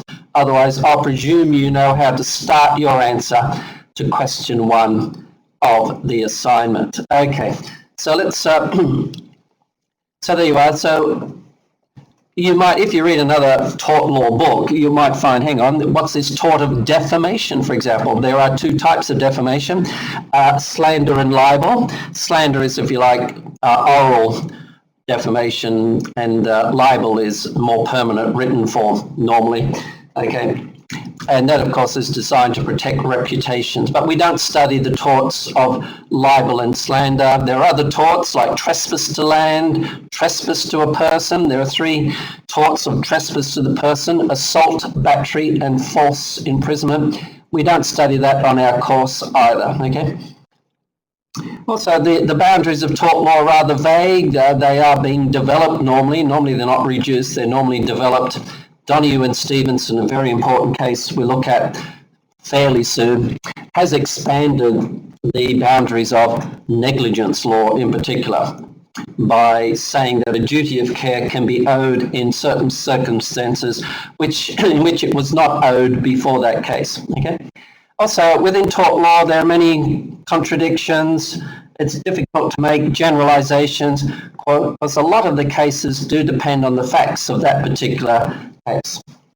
And talking about words and their actual meanings, if you like, literal meanings, you know what contract means, right? Con means together, trahere means attract or draw. So contract literally means draw together. Okay. What does tort mean? Tort literally means twist. Something has been twisted out of shape, made wrong, and so the idea of tort law is to make things right. And here's a very important principle to bear in mind. Well, we haven't quite got there, we're coming there. Well, the important principles coming up, the major objective of tort law is compensation. Okay. The idea of tort law is to put the parties back in the position they were before the tortious event. I was talking about sources of Hong Kong law.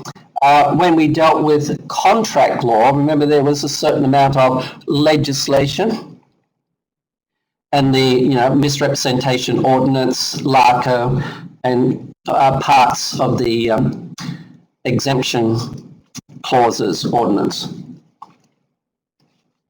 So a little bit of legislation in the contract part of the course. Less legislation when it comes to tort law, okay? But there is some legislation which is going to be relevant, and I'll tell you now, the most important piece of legislation in tort law for our purposes is going to be Section 21 of LARCO. Section 21 of LARCO deals with the most important defence to negligence, and that will be contributory negligence. So I flag Section 21 of LARCO, must know. Okay. I've also got the OLO. What's the OLO? Occupiers Liability Ordinance. Now, the Occupiers Liability Ordinance, everybody might like to know, you're not going to be examined on the OLO. But occupiers liability is a separate tort, very similar to negligence, but it's in a narrow area. Occupiers liability applies where somebody is in control of premises and they owe a duty very similar to the duty of care to people who are on the premises, and in particular the duty owed to visitors. So an occupier of premises owes a duty which is called similar to a duty of care to people who are legally on the premises, namely visitors. So Hong Kong University, they occupy these premises, they own it, but I'm on it as a visitor. Why am I a visitor? Because I've got permission to be in room 316 at the moment, as opposed to a trespasser. Okay. So a visitor is somebody who's on premises lawfully. And so the occupier of premises owes a certain duty to people who are lawfully on the premises, namely visitors. And this is called the occupiers. This is the occupiers liability. It's similar to negligence, but it applies in the specific instance of where you have an occupier property, in other words, the owner of the property, basically, and any visitors to the property. Okay. We're going to look at the OLO, but mainly as a way of comparing and contrasting it with common law negligence. Okay. I mentioned the case law. Case law, obviously, the previous cases that have applied in the area of tort law apply after the handover. So those of you who are interested in the basic law can look up Articles 8, 18 and 84. Actually, one of you did ask me a question earlier on whether you could ask me a question on the basic law. Well, I can't say I'm a basic law expert. But that's interesting. I mean, the basic law, you can look it up and read it. And generally the wording is not too bad. I mean, it was drafted in the late 1990s. So you can't say that it's not fairly recent. Okay, well, the dear old basic law, isn't it great? So obviously the main sources of Hong Kong tort law are cases, and I will tell you the must-know cases as we go through. And there will be some must-know legislation, in particular Section 21 of LACO. There is other must-know legislation, but Section 21 of LACO is probably the most important one. Okay, now talking about the interests protected by torts, again, this is sort of general terms. Obviously, the idea of tort law is to protect against harm to the person and also damage to property. It also does protect certain lesser rights, such as reputation, so that would be the torts of libel and slander, defamation. Peace and quiet in the home, so that could be private nuisance, okay? Also, pure economic loss. Now, what on earth is pure economic loss? It is economic loss which is not the result of either personal injury or property damage. Say again, pure economic loss is loss which is not the result of either personal injury or property damage. Typically, if you buy a car and you pay more for it than you think than it was actually worth, can you sue? Your loss will be pure economic loss, if you like, you made a bad bargain. And you can, but we'll look at cases on this. The main issue with regard to suing in negligence, if your loss is pure economic losses, is a duty of care owed to you.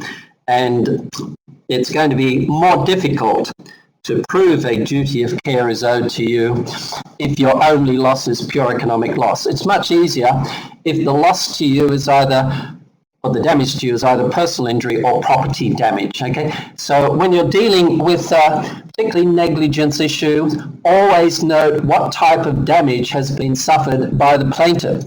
Is it personal injury? Is it property damage?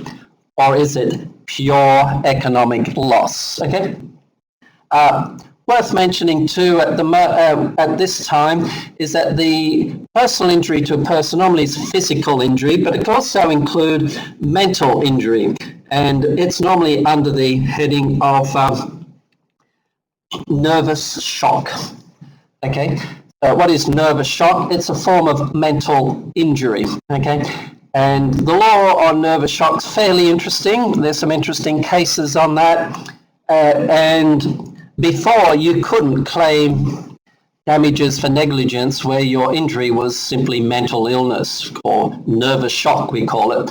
But the law has changed and it has moved in tandem with advances in medical science, and medical science has recognized mental illness much more than used to be. And of course, we're more aware of this now in COVID times. I mean, people talk about, people suffering physical harm. I hope you never catch COVID, but also, people are losing their jobs and that type of thing. Mental illness, I think, probably a rise in cases of mental illness. So there you are. All right, so that's the different types of torts. Then in summary, of course, tort law regulates human behavior. There's to protect ourselves, so that if we get injured and we suffer loss, we've got some sort of recourse. Remember though, we're coming up to it. There's a very important principle to bear in mind with regard to tort law, which we're coming up to. I think I'll just keep moving on. Yes. So how does tort law protect us? Good question. Well, it protects us by requiring the wrongdoer to pay money damages. Oh, there, I've done it. Oh dear, I promised not to do that, didn't I? But you know what damages is? The damages is money. Okay? Don't write damages with a dollar sign. My joke, okay, buddy, that's a joke, it's a joke. But not a pretty good one if you ask. Original joke. So normally the main function of tort law is compensation. And the form of compensation will be money. But of course, we're lawyers, we don't call it money, we call it damages. Okay? So damages payable to the victim of the harm. And had a little bit of fun coming up with these little signs about dollar signs. Anyway, all right. I'm trying to make my PowerPoints a little bit more interesting, but I'm going to go back to the blue ones, don't worry. So that's how it protects us. So at most we can say with regard to tort law, it's a form of wrongful conduct that causes harm to the person, personal injury or death, or property damage, okay? Or perhaps certain lesser interests, that's possible, such as pure economic loss or damage to reputation. And it gives rise to a legally enforceable right to compensation. Key word here is compensation, because the major function of tort law is compensation, okay? Okay, you like the dark side. Well, enjoy it while you can, Michael, because I think these are the only sets of PowerPoints which I've kept at this colour. Okay. Oh, you like the dark set too. Oh, all right. Okay. Interesting comments. Yeah, I mean, I quite like it too because the brightest colour is yellow. Okay. All right. So coming up to the main functions of tort law, which I'm sort of been mentioning on and off as we go through. There is a must-know principle coming up, everybody, and don't forget it. The major function of tort law is compensation. What are the other objectives? Well, deterrence, but I ask you,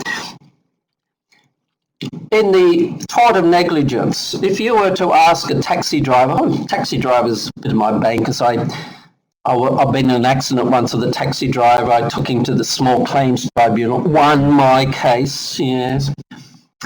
But, and of course, I was suing in the tort of negligence. And you have to ask, if you were to say to a driver, not just the taxi driver, hello, did you know you owe a duty of care to every other road user and all other pedestrians? Will that be a deterrent to people? Well, it doesn't seem to be much of a deterrent because when I used to drive my car, I miss my car. I haven't had it for 6 months now. But I mean, when I used to drive to the airport, I used to be always overtaken by these mad taxi drivers who seem to be in some sort of Formula One race to get to the airport in time. And I always wonder, hello, it doesn't look like the duty of care that they owe to all other road users has much deterrent effect. So, but theoretically, if you know you owe a duty of care in certain circumstances, this can be some form of deterrence. How effective it is, well, probably not much. But as I say, the second bullet point, everybody, the most important point, the main function or the main aim of tort law is compensation. And the main remedy is going to be damages without the dollar sign. Okay. Also, one important thing to note, if you are going to sue somebody and say the tort of negligence, you've got to prove all the elements of negligence. And in particular, you've got to prove that the defendant is at fault. And with regard to negligence, it means you've got to prove that they are in breach of the duty of care. The main elements of negligence, everybody, which you're going to know very well, there must be a duty of care owed by the defendant to the plaintiff. there must be breach of the duty of care causing damage. They are the four elements of negligence, okay? And so if you are a plaintiff suing, okay, oh dear, fault principle. So you could argue, isn't this too big a hurdle for a plaintiff to overcome? Because let's say you're in a traffic accident and you're knocked unconscious. How are you going to prove negligence? How are you going to prove that the driver involved is in breach of the duty of care?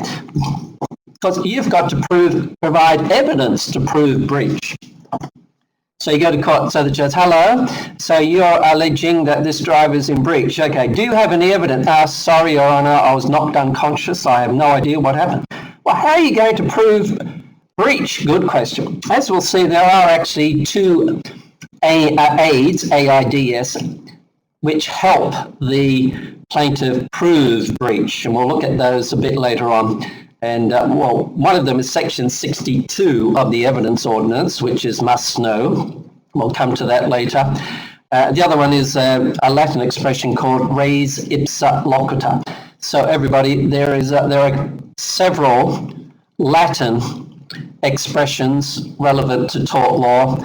Res ipsa locuta, which we're going to come over across soon, simply means the thing speaks for itself. And so if somebody is in charge of a particular crane, for example, and an accident happens, which normally wouldn't happen, well, you say, well, the thing speaks for itself. Therefore, it's a good help in proving breach of the duty of care. Okay, so there is argument that we should abolish this fault principle because it places too big a burden on the plaintiff to prove that the defendant is at breach. Okay? So that's what that's all about. But again, everybody, the most important point, which is on the screen, is that the main function of tort law, the main aim, is compensation. And bear that in mind, because that principle does explain why the law is as it is, because it's to fit in with this general principle. The main aim of tort law is compensation. Okay, so how come that doesn't show up? Yeah. All right, now let's have a look at a comparison between criminal law and tort law, because quite often a set of facts may give rise to a criminal action and at the same time an action in tort. So there are overlapping actions and remedies when it comes to criminal law and tort law. So you've got some examples there. The crime of theft is also the tort of conversion. The crime of rape is the tort of trespass to the person. It sounds very innocent, almost, trespass to the person. Okay.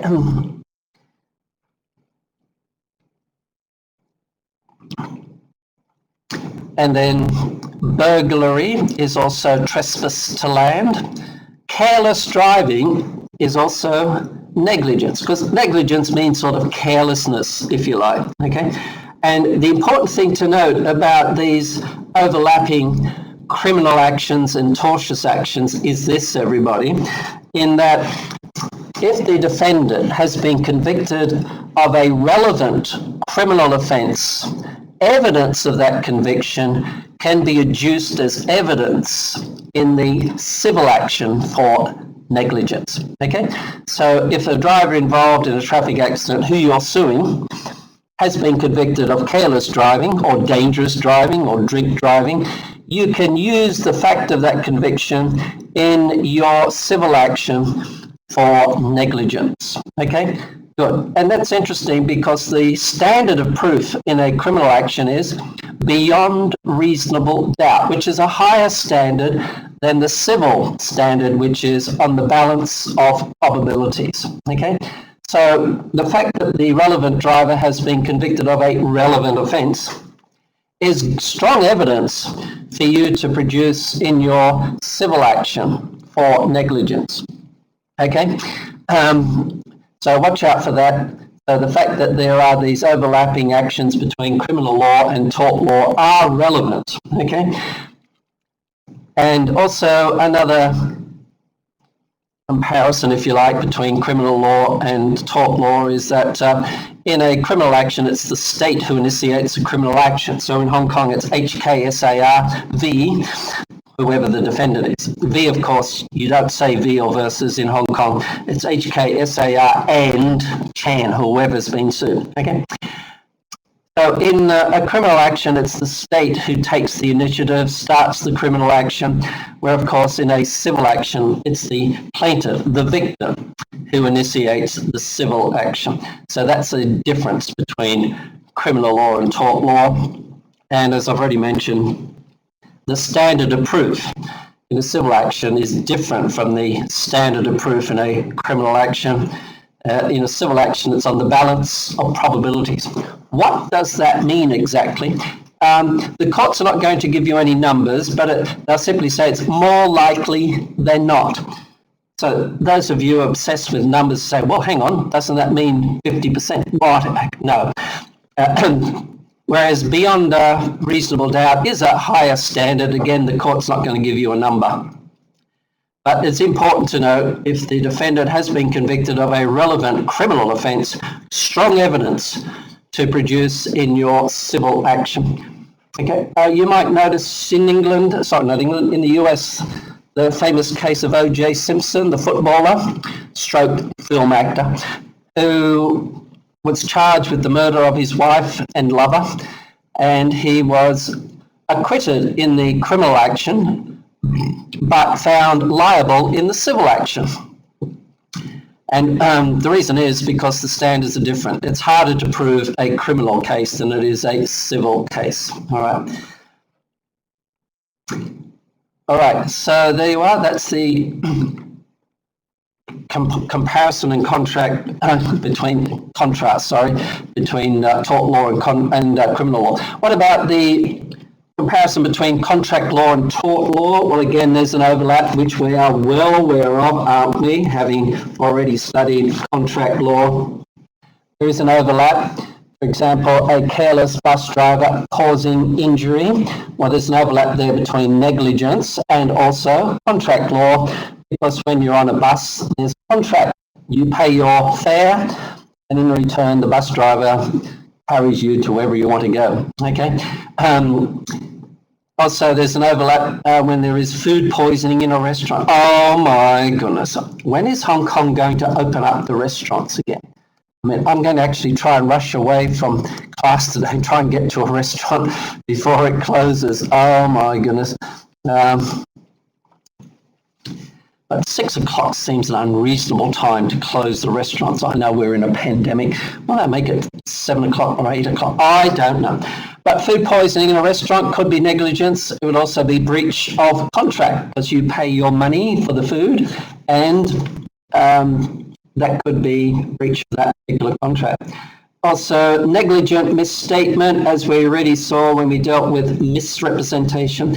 Negligent misstatement, that's a tort, but misrepresentation also is a action in contract law. Okay, and of course the difference between contract and tort, in contract the duties are in the agreement themselves, in the agreement itself, okay? Whereas tort duties arise by operation of law. So if you like, they oppose from outside, whereas contract duties come from inside the agreement itself. Also, as we looked at when we dealt with remedies before the break, last break, contract damages look forward. Remember Robinson and Harmon, the law, contract law tries to put the parties in the position they would be if the contract had been performed. Whereas tort law, by contrast, looks backward. Tort law tries to put the parties back in the position they were before the tortious event, whatever that event might be. Okay? Okay, and then moving on to the mental element of tort. Now, when you study criminal law, this mental element, mens rea, was quite a big issue. It's not such a big issue in tort law. Malice could be relevant to defamation, but we're not studying defamation. Intention, yes, but negligence obviously has special importance in tort law. Okay, so that's, if you like, the mental element. But also you should be aware of this idea of strict liability. What is strict liability? It's liability without the plaintiff having to prove fault. Okay, and this is quite important because the main type of strict liability we're going to look at is called vicarious liability. And this arises typically, for example, in an employer-employee relationship.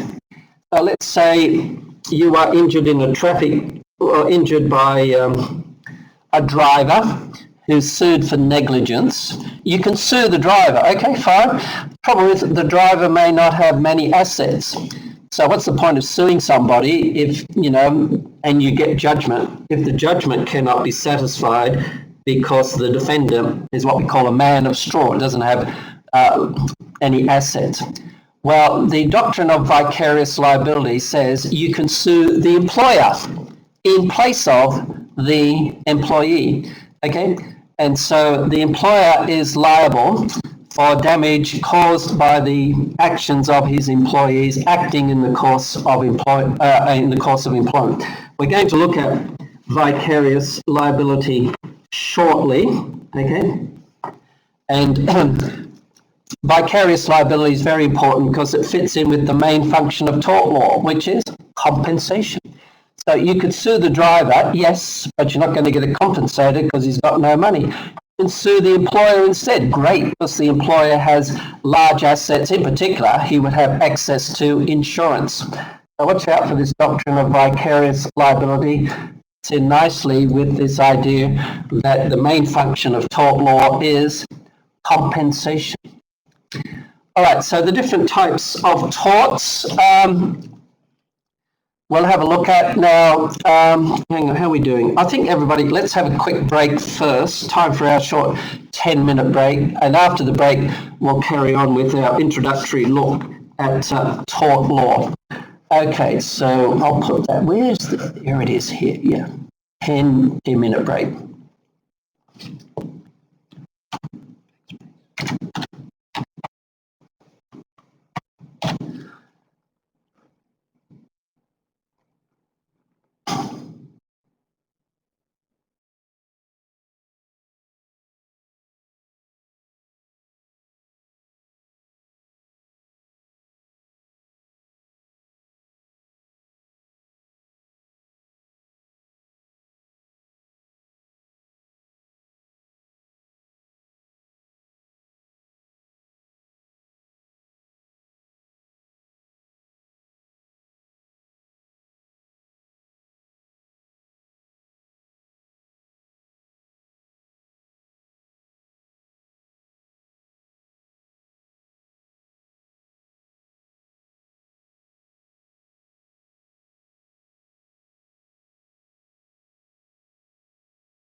Okay,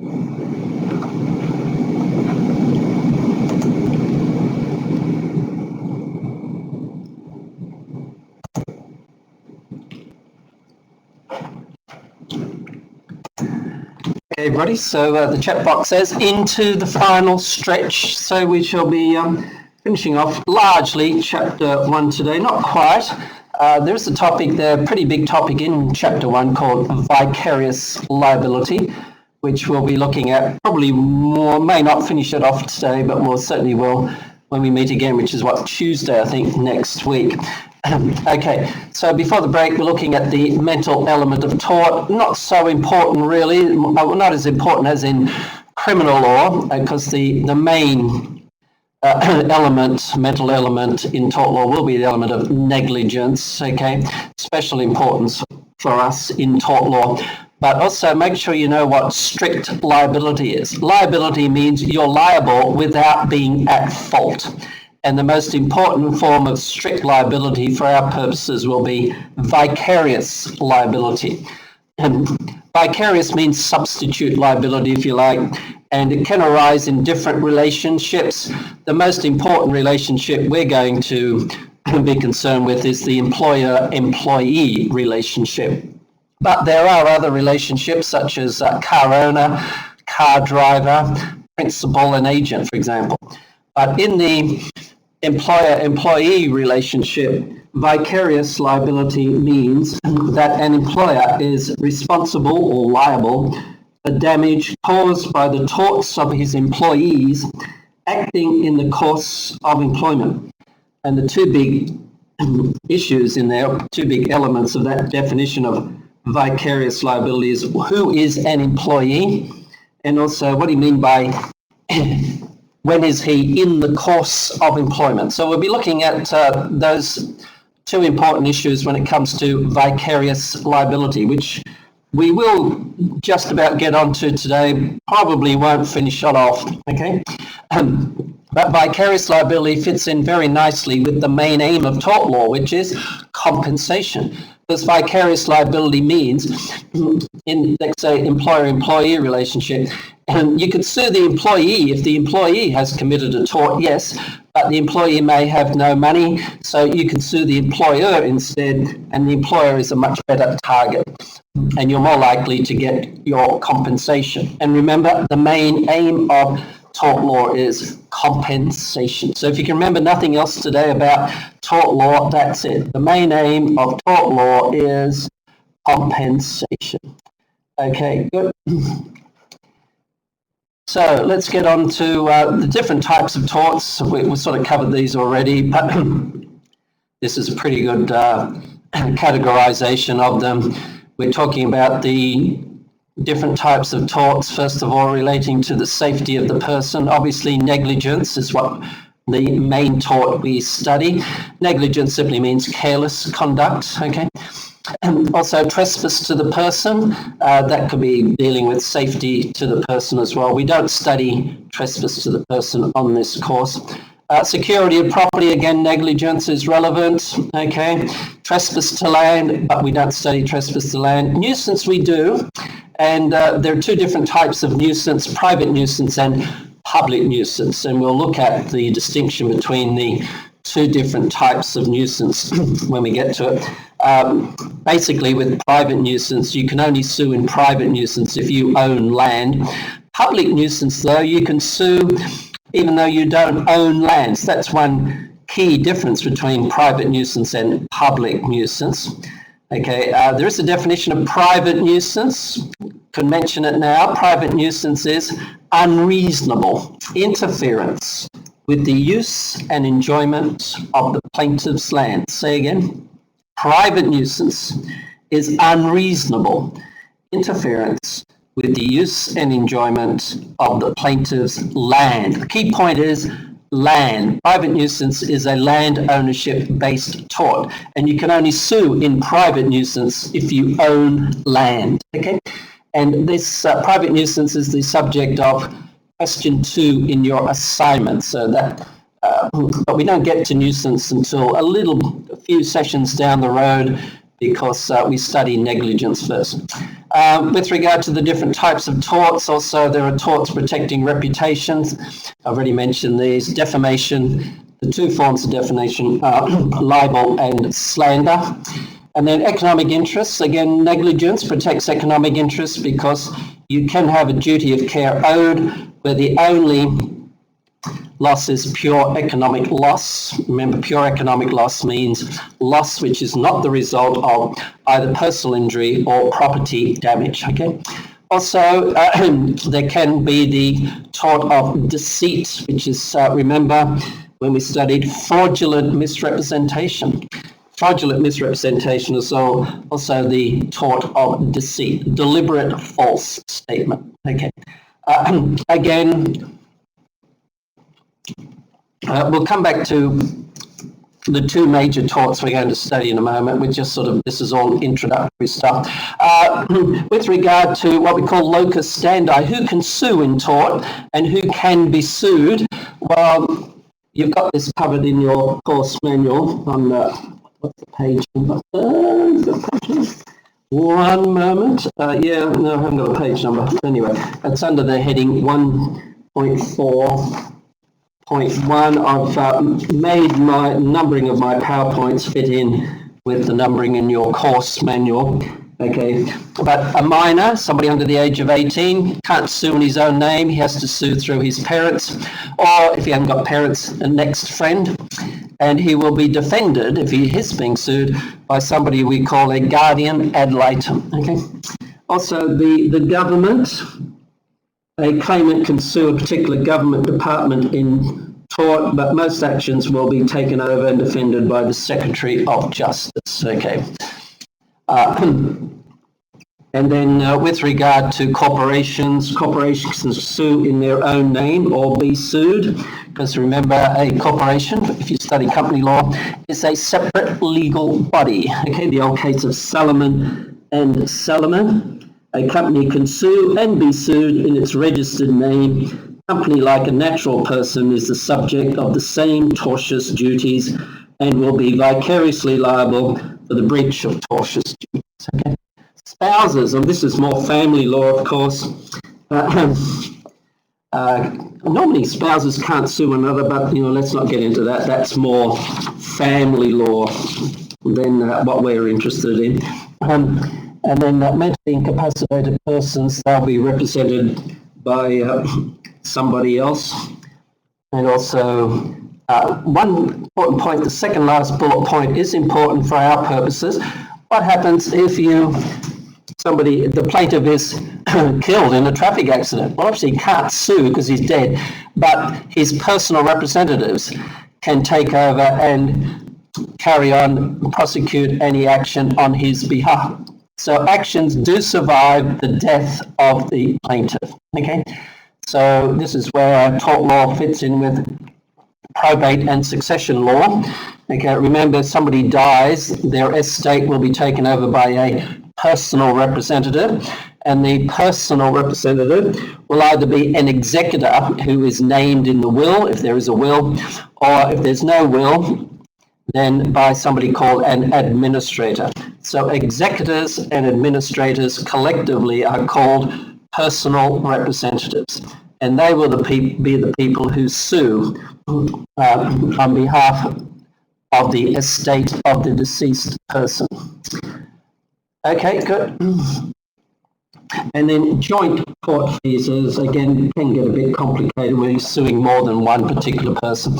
We don't need to get into that in our course, but it is possible that more than one person may be liable at the same time.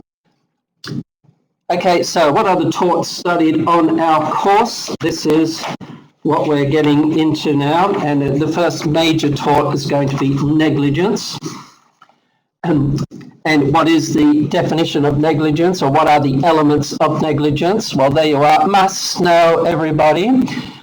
And whenever you're dealing with a question concerned with negligence in any exam question, always tell the examiner you know the elements. And that's number one. The other reason why you should write down the elements of negligence all the time is then for you to analyze which of the elements is at issue. Okay, and that's an important examination method to follow. Okay, put down your definition. Your definition will help you identify issues, because which one of the elements will be at issue? Okay, is it a duty of care which is at issue? Because the elements of negligence, there must be a duty of care owed, and by the way, everybody, it's O-W-E-D. It's amazing the number of students who say a duty of care is owned, O-W-N-E-D. Don't you be one of those. Nobody owns a duty of care, they owe it. And it's owed by the defendant to the plaintiff. And the second element is there has to be breach of the duty of care. And how do you know whether there's breach of the duty? It's where the defendant hasn't come up to the requisite standard of care. Okay? So there has to be breach of the duty of care causing damage. If there's a duty owed and there's breach, but there's no damage caused, then that's not negligence. Okay, so there has to be damage, whether it's personal injury or property damage, or indeed pure economic loss, and there must be causation. Causation is a big issue in negligence. It's not so much an issue in breach of contract cases, but causation is an important third element of negligence, and of course damage is the fourth one. It's almost A, B, C, E. A, duty of care. Breach, B, breach of the duty, C, causation, D, damage. So everybody, negligence is easy as A, B, C, D. Okay. And the damage itself must not be, excuse me, too remote. Too remote. So everybody, that's your definition of negligence.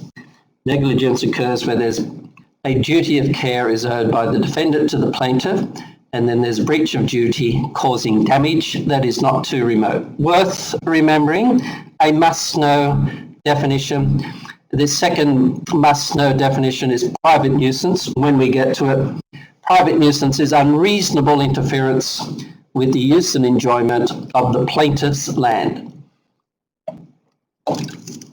So private nuisance is a land ownership-based tort, and you cannot sue in private nuisance unless you own land.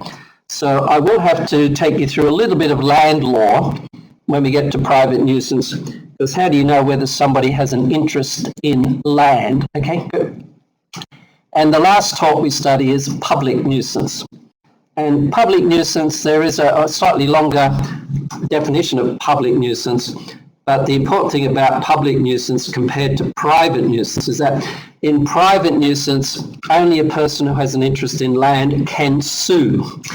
Whereas in public nuisance, you don't need to have an interest in land to sue.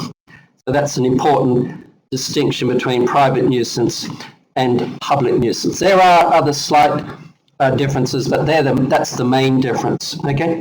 Also, a quick note, we do spend a little bit of time on occupier's liability right at the end of the course, because it's good to compare and contrast occupier's liability with common law negligence, because there are similarities. Because occupier's liability is indeed a form of negligence. Okay, good. So that finishes the introduction. Well, the introduction of my PowerPoint, but not the introduction in your course manual. So what I want to do today, everybody, by way of sort of getting started, is have a quick look at, slightly longer look at vicarious liability, but also set up the rest of the course that we're going to be studying. So I need to just quickly change PowerPoints.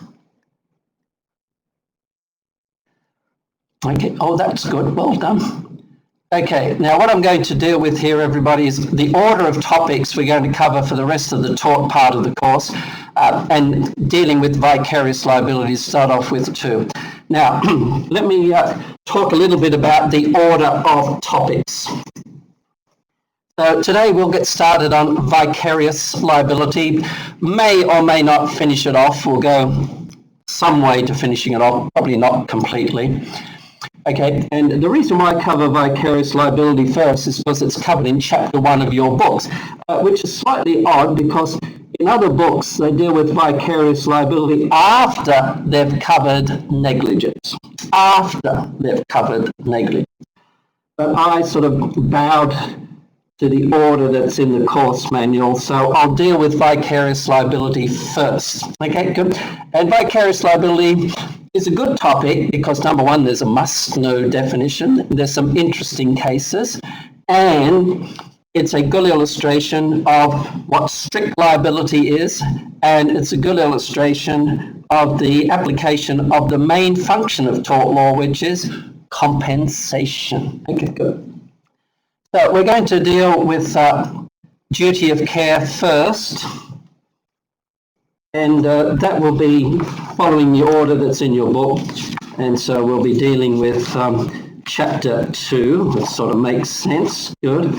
And chapter 2 starts on page 32, and we'll be looking at the duty of care. I don't know why I've got 2.1, but anyway, perhaps I should have 2.1 on the screen. But we'll start off in chapter 1, starting off with the definition, and then, well, the duty of care is actually 2.2, starting on page 33. So, because the elements of negligence start off with the duty of care owed by the defendant to the plaintiff, I thought I'd deal with all of the law dealing with duty of care. Now, for some reason, your course manual starts off dealing with duty of care in chapter 2, 2.2, and then skips to chapter 3, dealing with other situations in which a duty of care is owed. So I'm going to go from 2.2 to 3.1 and 3.2, because by doing that, we cover all the law on duty of care, okay? And it seems to me logical to deal with all the law on duty of care first, then deal with the second element of negligence, which is breach of the duty of care. So that's 2.3 in chapter 2. Then we'll deal with causation. Fine, so that's logical. Then we're going to deal with defences to negligence. Now, for some reason, the defences to negligence are not in chapter 3, they're in chapter 5. Okay, so I don't know why it's done that way. So I think it makes sense to deal with all the law on negligence first. Duty of care first. Breach, then causation, and then the defences to negligence. Okay, good. And then we'll start dealing with nuisance, which is actually chapter 4, and we'll be dealing with both private nuisance and public nuisance. And then we're going to have a very quick look at occupiers' liability. Okay, so that's our order of topics. So if you are in the habit of reading ahead, so you're prepared for the next session, well, that's the order in which we'll be tackling the topics. Okay, so top of the list, of course, vicarious liability. So we'll look at vicarious liability today, and vicarious liability is in your course manual, starting on page 16. So let's have a look at vicarious liability. And as I mentioned before, vicarious liability arises in certain relationships. Vicarious comes from the word vice, meaning substitute. And it can arise in various relationships, such as on the screen, employer-employee, and that's the main one we focus on, employer-employee relationship, okay? Which, you may find relevant to your own situation. Well, more the better. Okay? Also, it can arise where you have a relationship of principal and agent, also car owner and car driver. Interesting. Okay, because when I walk to class, quite often I walk around the IFC building. There are lots of all these cars parked illegally. And of course, you bet your life, most of the drivers don't own the car. But if the car driver is charged with an offence, normally it's the car owner who will hope he'll be vicariously liable. Okay, so what is vicarious liability? Everybody must know. Vicarious liability is in the employer-employee relationship. The employer is responsible or liable, same thing, okay, responsible means liable, for what? For damage caused by the torts of his employees acting in the course of employment. The employer is liable or responsible for damage caused by the torts of his employees acting in the course of employment. So I've underlined employees and I've underlined in the course of employment, because they are the two issues that arise here, okay? And who is an employee? And we have to distinguish between a worker who is an employee and a worker who is an independent contractor. Because if the worker is an independent contractor, there is no vicarious liability. So how do you know whether a worker is an employee or not? Well, there are certain tests we'll look at, in particular under the market investigations case. Secondly, the second key issue is the employee acting in the course of employment? In the course of employment. Well, I mean, if the employee is out having lunch, is he in the course of employment? Is the employee sleeping at home? Is he in the course of employment? Is the employee on his way to work? Is he in the course of employment? That's the issue, okay? And there's some important cases there which explain what those elements are, okay? And also we note from previously the main function of tort law is compensation. And so vicarious liability fits in rather neatly with that aim, because it's a form of strict liability arising from the employer-employee relationship without any reference to any faults of the employer. The employer is liable even though he's not at fault, although I suppose you could argue he may be at fault for hiring somebody who's not behaving very well, but that's a bit of a stretch. Okay, so and vicarious liability, everybody must know, if it comes up, could come up in either Part A or Part B of the exam. Could come up in Part A, as sort of a, explain what vicarious liability is type of thing, which would not be a difficult question. But it also could come up in a problem question, and it's where, there's a traffic accident, somebody is injured by somebody who's driving a car, and the car driver is employed by somebody. Well, the issue of vicarious liability may arise in that sort of circumstance. Okay, so what's on the screen, everybody? Must know, must know, must know. And of course, why do we have vicarious liability? Because the employer is usually insured and so is a better target to sue. Okay, and remember, the main function of tort law is compensation.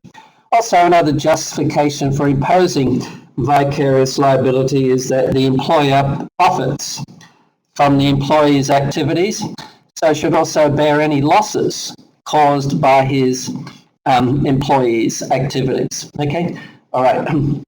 So let's have a look at the issues that arise. First one, what's the difference between an employee or an independent contractor? Now, this is covered in your course manual starting on page 17, and your course manual sort of goes overboard a little bit on this. So let me just assure you, you don't need to know all of those cases, which are on the 7 pages, from page 17 right up to wherever it is. How far do you go? You go quite a bit. Okay. You really only need to know 3 cases, I would suggest, and they are all on the screen.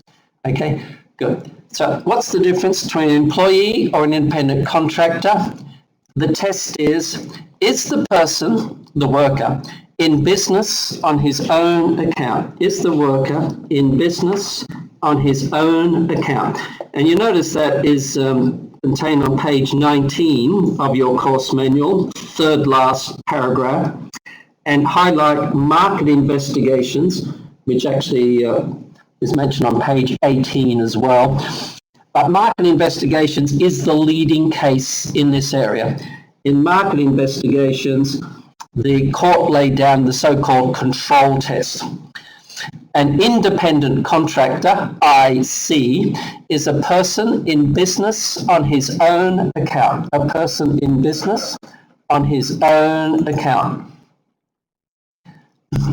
And that depends on the facts. The courts are going to look at certain indicators or indicia to decide whether a person is in business on his own account. But market investigations is your must-know case. That's the test. How do you know whether a person is in business on his own account? Well, the court will look at such factors such as who provides the equipment, who hires the helpers, how are the workers paid, and other control factors. So this is what we call the control test. Okay, and it depends on the facts of each case. Each case is slightly different. Also, one other factor which does come up is does the worker wear a uniform? If you wear a uniform, that indicates that you are an employee, all right? But if you hire your own helpers, that indicates independent contractor. If you are paid a monthly salary, then that indicates that you are an employee. Okay. So it does depend on the facts of each case. And two cases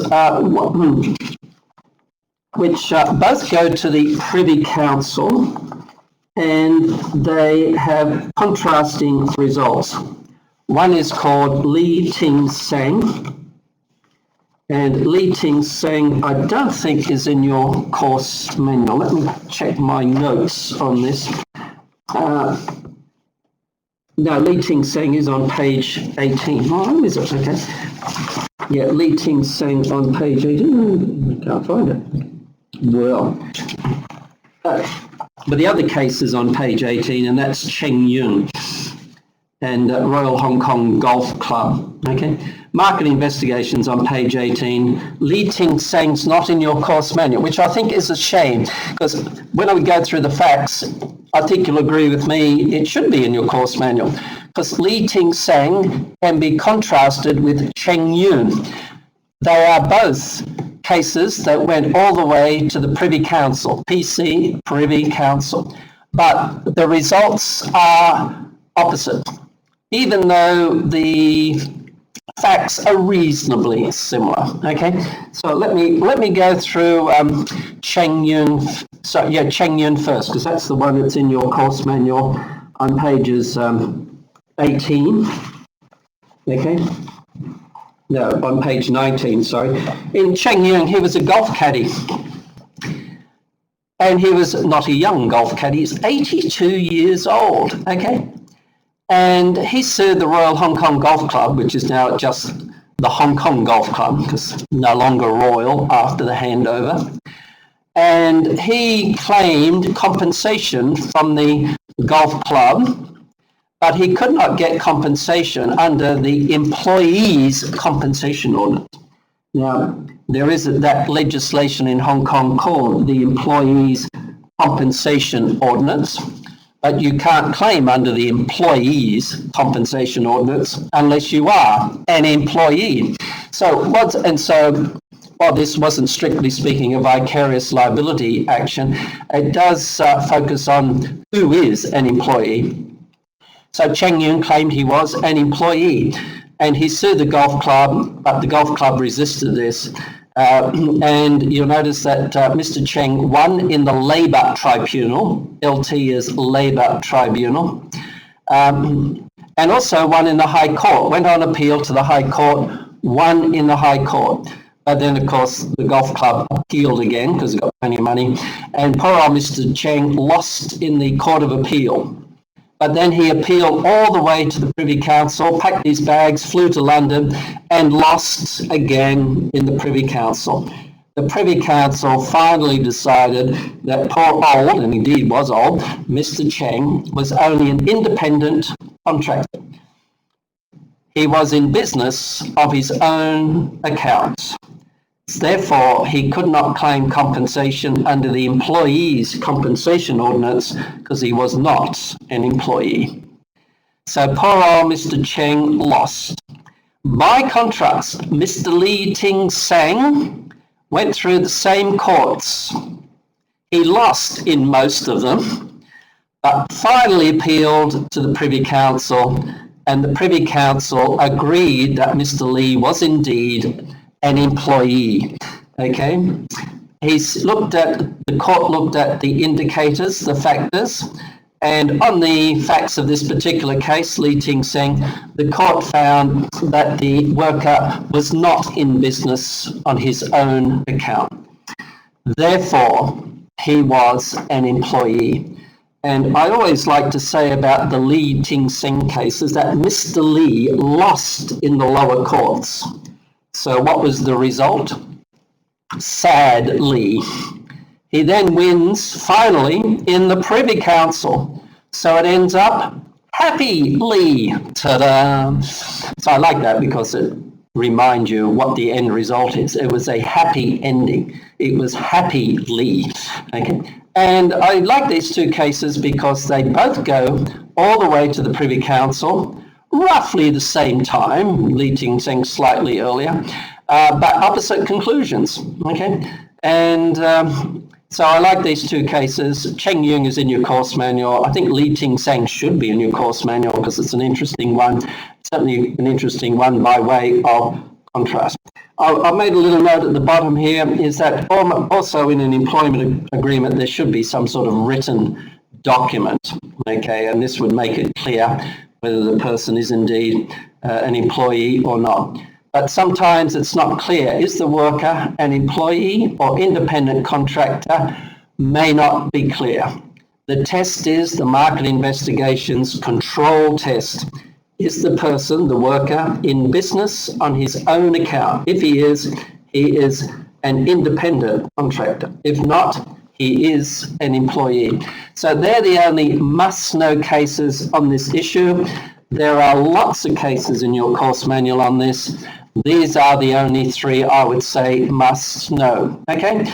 All right. So that's the first big issue with vicarious liability. Remember, what is vicarious liability? An employer is liable or responsible for damage caused by the torts of his employee. So we've touched on the first issue. Who is an employee? Well, it's the market investigations test plus Lee Ting Seng plus Cheng Yung. Now, acting in the course of employment. What do you mean by in the course of employment? So that's the next big issue. Now, I'm going to go through some cases here, everybody, which is sort of interesting, but really all history. And none of the cases on the screen is must know. Why? Because the law has changed. Well, I like to go through these and because it does sort of go through a little bit of the history in this area.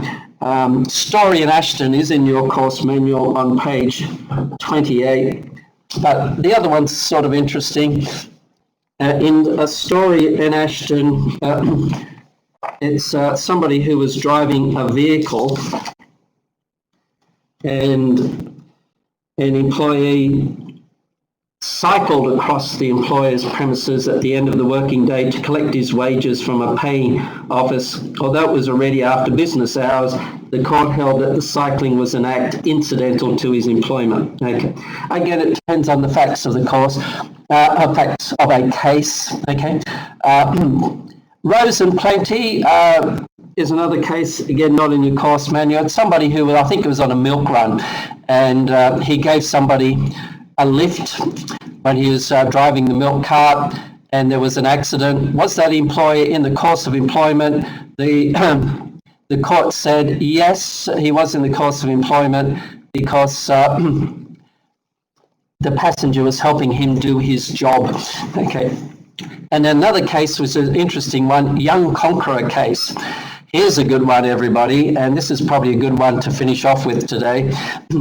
Young Conqueror, he was a car jockey, a valet, and you know what a car jockey is. You go along to a restaurant with your car, somebody comes and parks your car because, you know, there may not be parking readily available. And this car jockey, the valet, picked up the car from the restaurant patron, and he went to park the car, but there was an accident. He was negligent. And the question was the driver of the car in Young Conqueror in the course of employment? And the court says Well, the employer said, no, he wasn't in the course of employment because, look, he had his girlfriend with him in the car. Did that take him outside the course of employment? And the court said, no, it didn't, because she helped him find a parking place. She was actually helping him with his job. Therefore, he was in the course of employment. Therefore, the employer was liable. Okay. All the other cases, everybody, sort of interesting, but not so important. Before we go today, I'll just highlight these cases, but look at these in more detail. When it comes to this issue of course of employment, these are the must-know cases. We're going to deal with these in more detail, not today because we're pretty well out of time. And it's good to tackle these with a fresh mind. But we're going to apply what is called now the close connection test.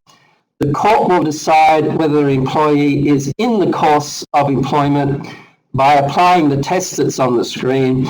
Is the employee's tort, and the tort can be anything, can be negligence, it can be any other tort, so closely connected with the employment that it's fair and just to hold the employer liable. Okay, so slightly tricky test and a bit much to ask of you at the end of our session today. So we'll call it quits for today, but we're going to go through the cases on the screen in a bit of detail next time we meet, okay? And that will finish off our work on vicarious liability.